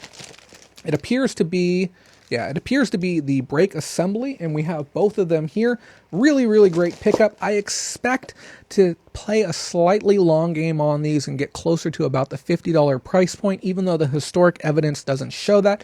I know where the market's at on this. We're coming into the summer season. This is a quality piece for any bike. I don't see a reason why I won't get that, especially with the original box as well. Great piece. If you see any type of sports gear that's generally on the expensive end, so we're talking rock climbing, we're talking high-end bikes, definitely look it up. Is Adam going to use that link and become a patron? If you become a patron, I'll definitely thank you on air. I got my phone here in front of me. I want you guys to know I am so committed to this show that I am missing out on a Twitter and Bumble notifications and everything while we are on air. So if you do sign up for Patreon tonight while the show's going, let us know so we can thank you, please. Another interesting item. When was the last time I showed you guys a camera on air? Over a year ago, maybe 2 years ago. It's been a very, very long time. We have a Pentax. Let me just take it out of the bag. This is a cool one. We have a Pentax WG-3. It says a GPS, but it's also it's a camera. So, wow, that is scratched up. I didn't even look at the back. It's pretty scratched up, but it's a GPS and camera built into one. I know what you're thinking. Why would somebody buy that? We have smartphones. It's because this works irregardless of the grid, so to speak. So you're connecting directly with the GPS towers, and you may want a device other than a cell phone. You might not want to carry your $1,000 cell phone out with you if you're going to be climbing rock all day. And these are the same people, rock climbers as well. Has a nice little carabiner here at the end, really rugged. I believe the device works based on everything that I said with them. And yes, GPS is great for geocaching. If you don't know what that is, I recommend looking it up. And I think it's caching, I think is how it's spelled. C-A-C, caching, I believe. So definitely something to look out for. And it came with the charger and everything. Now, I want you to note that I didn't give you the price for the last item, and I didn't give you the price for this item. I bought all 4 of the items I'm going to show you together. I'm going to give you the price at the end, but very, very cool piece. I look forward to testing this. We are going to do a testing stream here in the future where I will be going through and testing a whole host of devices at one time and talk with you regarding the processes that I go through to verify that items do work. And I'll be frank, I don't test everything, but when we're talking about an item like this is going to fetch anywhere between $80 to $100 for this alone, okay? Mindy, you're going to miss the best part of the show. You better come back and watch the replay because it's really going to speak volumes to you, and you're going to be proud of some of the things that I say. So, we got our last 2 items, both again from the same person. We have a Scan Marker Air. Now, I want you to know I negotiated for this item before I was told that it was new. Okay, so I negotiated under the guise that this was a used item. I looked it up on eBay and I was seeing completed prices between the $50 to $60 range. As the negotiations went onward, she's like, well, you know, it is new. And I said, excuse me? She's like, yeah, it's new. So I popped it open, slid it out, and yes, it is indeed. It appears to be a new item. I will possibly go back through and re-tighten up some of the packaging internally. But this is a great little piece. Like I said, used 50 to 60, but on Amazon, we're looking at a $120 sell price with a $101 or $103 gross profit on this bad boy. Fantastic pickup. Not something you see often. Really surprised another reseller didn't get there first. This town is turning into a little bit of a gold mine when it comes to finding great things at yard sales, to the point where I may be giving up swap meets for this summer because the money is so darn good. I could use a great co-driver, so if you're out here in the Bakersfield area or even nearby Visalia or down towards LA and you'd like to cruise with me one of these days while I'm out sourcing, I'd love to have an extra hand. There's more than enough to go around for 2 people. Bear in mind, I don't even stop and look at clothing. I just carry on. So if you're a clothing seller, come join me. We can make a lot of money together. And then last item, guys, I didn't do enough research to really hammer down the price. I'm not even completely sure what it is. It says a Philips. Somebody probably wants this too. So if you guys don't know, patrons can buy items at cost. Portable LED luminaire by Philips. So this appears to have a light array in the background. You know what? Let's just turn this on. I can find a plug, I think. It appears to have a radio antenna as well. I don't know if you would, I think you might just set this down. It might just, yeah, I'm under the impression it's just going to seat just like this. It looks to be a radio, LED, yada, yada, yada.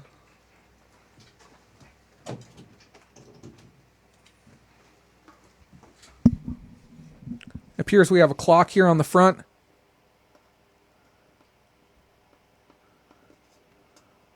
I think we have to set up the time first. Oh, yeah, look at that. This cranks out a little bit of light. I don't know why it's pulsing, but I think it might want the clock to be set still. This thing is stupid. I can't even figure this out. I guess people like it for the wake-up light. I have no clue.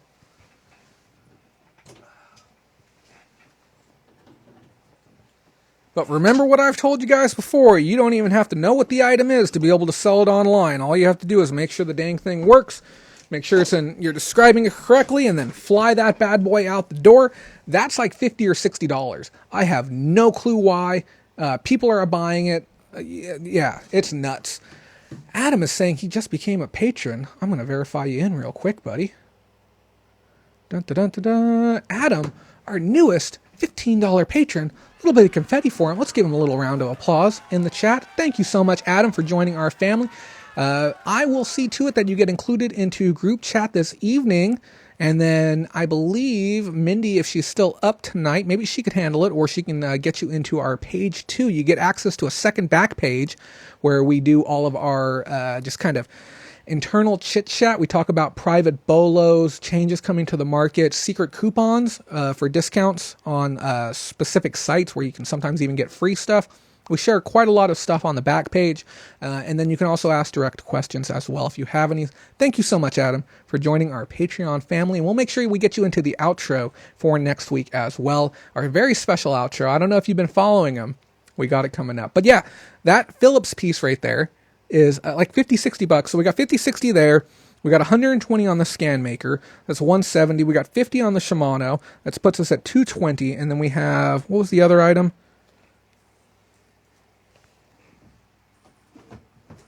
The camera. So we have about $300 worth of value. I paid $40 for all 4 pieces. Very pleased. Very, very pleased. And it's crazy how one yard sale can make your entire day. It can kind of bring the numbers and margins together that you need to be making. Get this cranked down a little bit. Yeah, it can make the whole day worth it for you. So yeah, that's our pickups for the week. Did you learn something new? Did you see something you've never seen before? And who is the one person? I'm going to blame Landshark. We didn't have any dislikes until Landshark showed up. What a shame. We were on a record. I was looking at it. We had 30 thumbs up and no thumbs down. And then out of nowhere, we had a hater come through.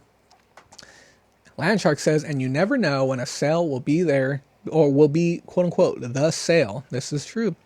You never know which one will make you. So, you with a Gary V still shocked. Are you shocked that I'm going to read that book? I will read that thing cover to cover. I want to understand what the appeal is for him. It's no different than the fact that I've been listening to Christian radio and gospel for like the last, 2 or 3 days in the car. I want a better understanding of why people like listen and engage and, consume that type of content, so that way I can better understand people when I'm interacting with them if that's something that they enjoy. It's a little different. I mean, why not? Why not learn more? So, guys, that's all of the items for the week. So last week when we were here, we talked about a handful of things, and we're going to be moving over to full screen right now, which is something new that we're bringing to the show. Okay, we kind of push all the other stuff out of the way for just a moment, so that me and you can have a dialogue together as we wrap things up for the night. We've also got the music coming back, but that's going to be coming back here in a few. Last week we spoke about what you would be willing to do to get ahead in life, and not just e-commerce. We talked about all facets of life, because let's be honest, we enjoy being sellers. We enjoy knowing. We enjoy some of the freedoms that come with it, but we're talking about all facets of life and all the things that you can do to get yourself ahead. We talked about that, and we talked about the importance of taking the red pill and being a little bit more in the know in regards to society, as well, I guess, as e-commerce too. And then we talked about the dangers of allowing the thought of failure to creep into your mind, and how it's impossible to shake if you allow that to happen to you. If you didn't watch last week's final chat, I recommend you go back and watch our Monday show. It was a really, really good show. It was a 3-hour show. Put it on the background and enjoy it. Today, we're gonna talk about something important. Okay? We're gonna talk about not just saying what you're going to do, but I want you to start thinking about what you're going to do right now. And I'm not saying like turn the program off, and I'm not saying go run to a task immediately after, but I find it so frequent that people get these thoughts and ideas in their head of things that I'm going to go do this and I'm going to go do that. And the level of execution on these ideas is so, so low. It's not a matter of what you're going to do. It's a matter of what you're going to do right now. And realizing these ideas and these beliefs that you have and moving forward on them. Okay, we're talking about making money for yourself, making money for your family, building a future. I want you to remember all the goals that you had in mind when you started doing this business. I see so many people getting away from their goals and allowing, again, that moment of failure to creep into their head and walking away from what's going on. Even as we talked about earlier, and even as we talked about in previous months about the radical changes that are coming to the platform, there's people that are going to be consumed by it, and they're going to allow it to take over their happiness. They're going to allow it to dictate their future and their livelihood. It's no different than when we saw the 2008 recession of the real estate market. We saw thousands, hundreds of thousands of people lose their houses and end up going homeless. And if you're one of those people that was affected, I apologize about talking about it in such a vanilla way, but we saw radical changes. And the people who were impacted the most were the ones who were not conscious of what was happening within the market and were not willing to make the necessary changes to make it happen. Now, I don't want to come across and sound like I'm more than what I am. I'm a guy who makes videos on YouTube.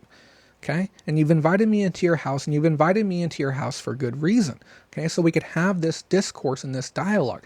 It's important that you don't just think about what's happening now, right now, while me and you are talking to each other right now. Don't just allow this video to end tonight and then just take that information and do nothing with it. Okay. Because the reality is there's a lot of you who do that. Okay. I want you to take this information on board and actually start applying it. I want to hear about what's happening with you tomorrow and next week and next month. Message me, okay? I want to know what's going on with your business. I've gotten so many positive messages from people who tell me that their reselling career is taking off now because of the things that they've learned or from being part of the community, and it means so much to me. But I know for every positive message I get, there's probably 20 or 30 people who have watched what I've talked about, okay, and they haven't made any applicable changes to their own personal lives, and they haven't made the necessary changes to start moving that goalpost further forward. Don't let your education stop when this video ends. Don't let that feeling of motivation and that desire that says, you know what, I really feel like I can do this. I really feel like I can make this happen. I really feel like I'm going to step it up. And then you turn the program off at the end of the day. You wake up tomorrow and it's like we didn't talk. It's like we weren't here tonight. I'm not going to lie. I have an unhealthy relationship with food sometimes, and dieting has been a long process for me. And if anyone has had that type of experience before, you know where I'm getting at when I say this. We can say we're going to do this change. We're going to cut out all the sugar. We're going to start going to the gym 5 days a week. We're going to hold ourselves accountable and stop going out and eating food. And these ideas are great, and they're solid, and they're well-founded. And you know what happens? Well, the next day comes, and when it's time to put the nose to the grindstone, the reality of the situation, it's a little bit more challenging than that. Okay? When it comes to catching up on your death pile, you know who I'm talking to. It could be you. Okay? When it comes to optimizing your listings, checking for typos, lowering prices, when it comes to taking the time to put together an Amazon order rather than letting your inventory sit there and go stale. Okay. A death pile is a pile of goods that you've been meaning to list, but you simply haven't. They're sitting there collecting dust. An item that is not seen cannot be purchased. Okay. I've said it before, we can come up with grand excuses as to why we can't get things done, especially when we don't get paid for them. But it's important to understand fully the psychology of an entrepreneur.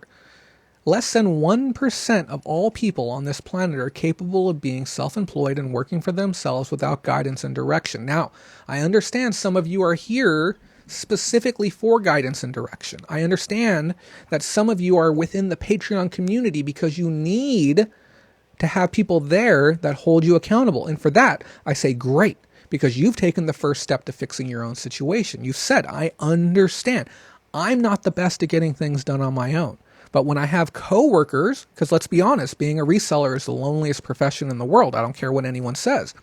It's not always the, sunshine and rainbows driving around to yard sales for 4 hours by yourself listening to talk radio inside of an old car. It's not the greatest time sometimes, okay? But allowing yourself to be part of a network and succumbing to the reality and saying, you know what, I need some people by my side so I can get some of this stuff done. Or, you know what, I need to call Jay. Call me, I'll give you my number. I need to call Jay, and I need Jay to tell me to get my work done. Okay. Once you've come to the realization that what you're doing isn't exactly working for you and you say, I need a little more help, then things can start coming together for you. I preached 2 things this week that I said I was going to do. The first one was a day without tech. It was very interesting. I used to be a smoker. I smoked for 15 years. Okay. I don't even look old enough to have smoked for 15 years. I know some of you thinking like, what, you light up at 7? I'm 33 years old. The fact that I don't look 53 after 15 years of smoking is a nod to my Chinese genes that I have in me. The genes in me, not the genes on me. I am 3/8 Chinese, for those of you who don't know. And if for anyone who says that I have a journalistic bias, just keep that in mind when I hammer the Chinese for some of their policies, okay? But I found that going a day without my cell phone made me feel very much like the day after I had quit smoking. I was grabbing for it. I was touching for it. I was thinking on like what was going on with it. I really wanted to turn my phone back on. I had it with me all day long just for emergency's sake. But as the day progressed, the feeling and the itch and the urges to go for my phone lessened and lessened. I found myself filling my time more with the company and the experiences around me. I was in a car for 4 hours, no radio, no cell phone, no distractions. And I watched and I looked around, and you see people in their car doing this. You see them at the light and you see them looking down at their phone. You see it all the time. Okay? And I was watching it for the first time. And it made me realize, I'm like, man, that's what I do too. And these people look really irresponsible. Okay? But I found it very fascinating that I had that itch for that technology, that kick, that sound, that buzz, that false feeling of validation through interaction. I went all day from 6 a.m., 4 hours in a car. I did some rock climbing. I did some thrifting. I had great conversations with people. All the way until 8 p.m. at night, when I really feel like the purpose was served, that I didn't feel like there may be any additional value by going those last 2 hours of the day before I went to bed. I try and go to bed by 10 p.m. each night. I felt it might be a good opportunity, just because of the position that I'm in with the responsibilities of this group and this page, to go ahead and check on everything and make sure that everything was okay and that no one needed that emergency assistance that we offered. But it was a valuable experience. Have you ever stood in front of somebody, had a conversation going, maybe of importance, maybe not of importance, and your phone goes off, and for a brief moment, you stop and prioritize that physical device in your pocket more than the person you're talking to across from you? Notice when you sit down at a restaurant and the company that you're with, they take their phone and they leave it out face up on the table. And what they're saying is that something on this screen may be more important than the discourse that we're having here. I have no qualms with people putting their phone out on the table, but I just ask that, you consider doing it this way. It's not that important for me that I have to see something happening on it, because the person across from me is more important. I leave my phone on silent for the 3 hours that I'm on air every Sunday. And I know for some of you, 3 hours of having your phone on silent and no communication may be agony. Okay? I cherish them. I cherish these moments of no distractions now. It's very, very odd. But I don't feel that urge. Ask yourself, when you get out of the shower, how quickly do you get back to your phone? Now, the younger you are, I can almost guarantee the more quickly you get back to your phone just to see if anything happened. And I said before, I encourage you to try and go a day without your phone and your tablet and your TV and your computer. Go a day. It'll be really refreshing to you to see what you might learn. And then I said part 2. I said, we're going to do one more thing. Okay. I said this week, I'm going to utilize technology for the first time ever to go and meet new people. And I think there might be somebody watching right now. Let me see the comment here. Pat says, always tell people my phone is face down on the table for a reason, and I have special tones for my family. If my kids are my parents call, I answer. Of course. And I'm not saying that anyone should negate priorities or the importance of a phone call. I'm not saying turn your phone off if you have a loved one that you're worried about. If you're in a position where you can, consider it. Or lower your dependency on it. ask yourself if what you're doing on your phone is really beneficial. Because here's the thing, even when I watch videos online now, I find myself being hypercritical. If I put a video on, I ask myself, am I watching this for entertainment now, or am I watching this for value later? Okay, you can watch stuff online. It can make you laugh. It can make you smile. You can really enjoy the experience. You can even live vicariously through things that other people are doing, and that can be great. But every one of those hours that I give to digital content that doesn't improve my overall quality of life, I have to ask myself, will I feel good about that 10 years from now when I think about all of the hours that I put into consuming digital content? What else could I have done with them? What could I have learned in that time? How could I have become a better person in that time? What impact could I have had on society in that time? There's a lot to take on board. So I went to this app called the Meetup app, and I am so thrilled to hear. I got some messages from some people who utilized it as well. A friend of mine, she ended up going and doing some kayaking and meeting up with a whole bunch of new people doing some outdoorsy stuff. I had another friend who did a hiking expedition. The Meetup app is fantastic, and we're not sponsored by them in any way. It allowed me to meet some great people, okay, to be able to go and play board games, which I used to enjoy doing quite a bit. And I went to this event, and I was a little bit, I don't want to say nervous. I don't think that's the right word for it. But I was a little bit, I don't know. Have you ever gone someplace with the intent of meeting 15 new people for the first time? All of which you may not know each other either. And as soon as I got there, there was only one person there. It was at 6:45. I showed up on time, the 6:45 time requested. And then more people started showing up. And it was the most varied group of people. I don't think I could have gotten a more diverse group of people if I tried. We had a professor. We had a history major. We had a transfer student, a young guy from India. We had 2 Christian females, one of which had the most interesting metaverbal traits to her I'd ever seen. Somebody who was a little more sheltered from society, who found some of the stuff going on in one of the games a little too risque. We had who else did we had? We had a person there who just wanted to be there, who didn't play anything, but just enjoyed the experience of being there. We had the event coordinator, who was a psychologist, a lovely lady. It was just a very diverse group of people, and we ended up playing some board games. We played Trivial Pursuit, and then we played Cyanide and Happiness. And we played these games. Guys, we're going to play a little bit of music as we roll out. If it's a little too loud, let me know. We're trying it out again for the first time in like 6 months, okay? Let me get those levels in. So yeah, it was an absolutely fantastic time going out and meeting these individuals. And we had laughs and jokes. And, I went into it very hesitant. And when I first met the people, I'm not going to lie, yeah, there was a little bit of prejudging, and I was a little bit unsure, I guess, about the experience. And even to the point where I was saying, I'm not 100% positive if this is going to be like exactly for me, but I'll stick it out for a little bit. But after I went through the entire experience, I built some legitimate bonds with people. And it was even to a point where one of them invited me to go out for drinks. And if I didn't have the show tonight, I genuinely think I would have. But it was fun, it was different, it was interesting. So I implore of you, please use your technology, okay? Get out there and utilize it to meet people. Good night to you, Pat. But utilize it to meet people and actually do something new. The value of new experiences is greater than I think that you can quantify with dollars. If I could take you someplace and say, hey, we're going to do something you've never done before. Would you rather do that, or would you rather have $50?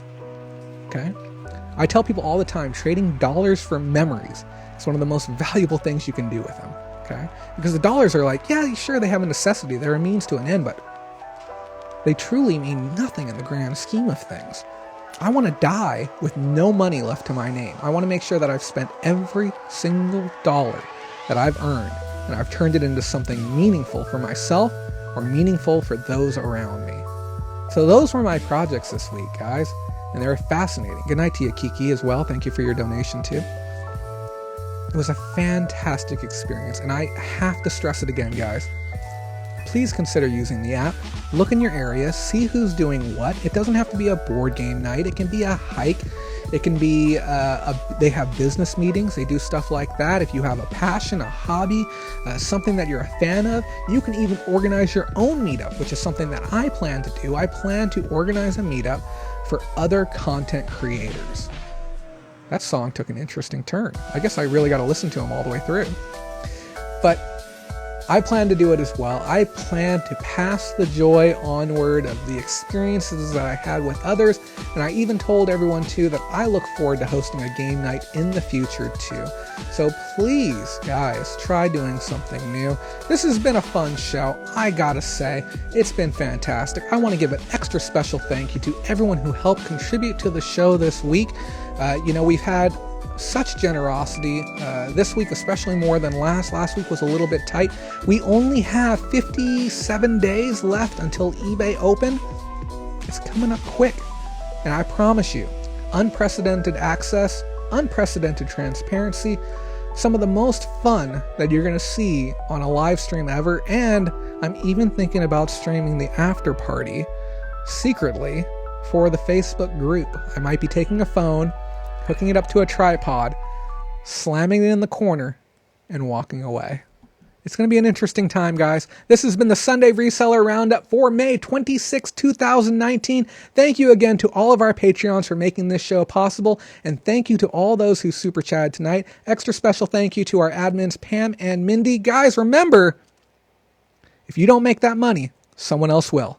Make sure you stick around till the end of the outro. We've added a little bit more in, and if you have a suggestion for next week's outro, I'd love to hear it. Definitely check us out on Facebook, facebook.com/groups/Bolorama. And if you'd like to contact me directly, at some guy from Fresno on Instagram. Have a wonderful night. Man, oh man, was that a heck of a show that we just had. And I know what you're probably thinking. You're like, Jay, you were just here a second ago. You said you were going to roll the outro, and we're still talking. Why are we still talking if you said you were going to do the outro? Because this is the outro, and you didn't even realize it. Yeah, I know things don't always seem as they appear, but I thought I would make a little gaff of it, have a little bit of fun. So just like with the last one, 10 revisions. This is number 5 of 10 that you're going to be seeing over the next 10 weeks. We've been doing this forever now. So I guess we'll start out as always and say thank you to our base level patrons. Thank you to all of you for supporting the show for so long. Some of you guys have been around forever. I truly appreciate that. And then I also want to give a thank you to our premium level patrons. Those of you who have been contributing even more to help keep us on air. Thank you to all of you as well. And it's going to be a little bit more difficult. Obviously, there's no green screen, but we're going to have a whole lot of fun with this. And lastly, we have our premium tier patrons, which I don't think we have any as of now. Well, if we do, place some right there, but I don't think we do. So thank you so much for watching, and just remember, your guys' continued support is what keeps me on air and keeps me working hard and keeps me digging up the truth, so that way we can all grow smarter and financially proficient together. That's about it. Have a great day.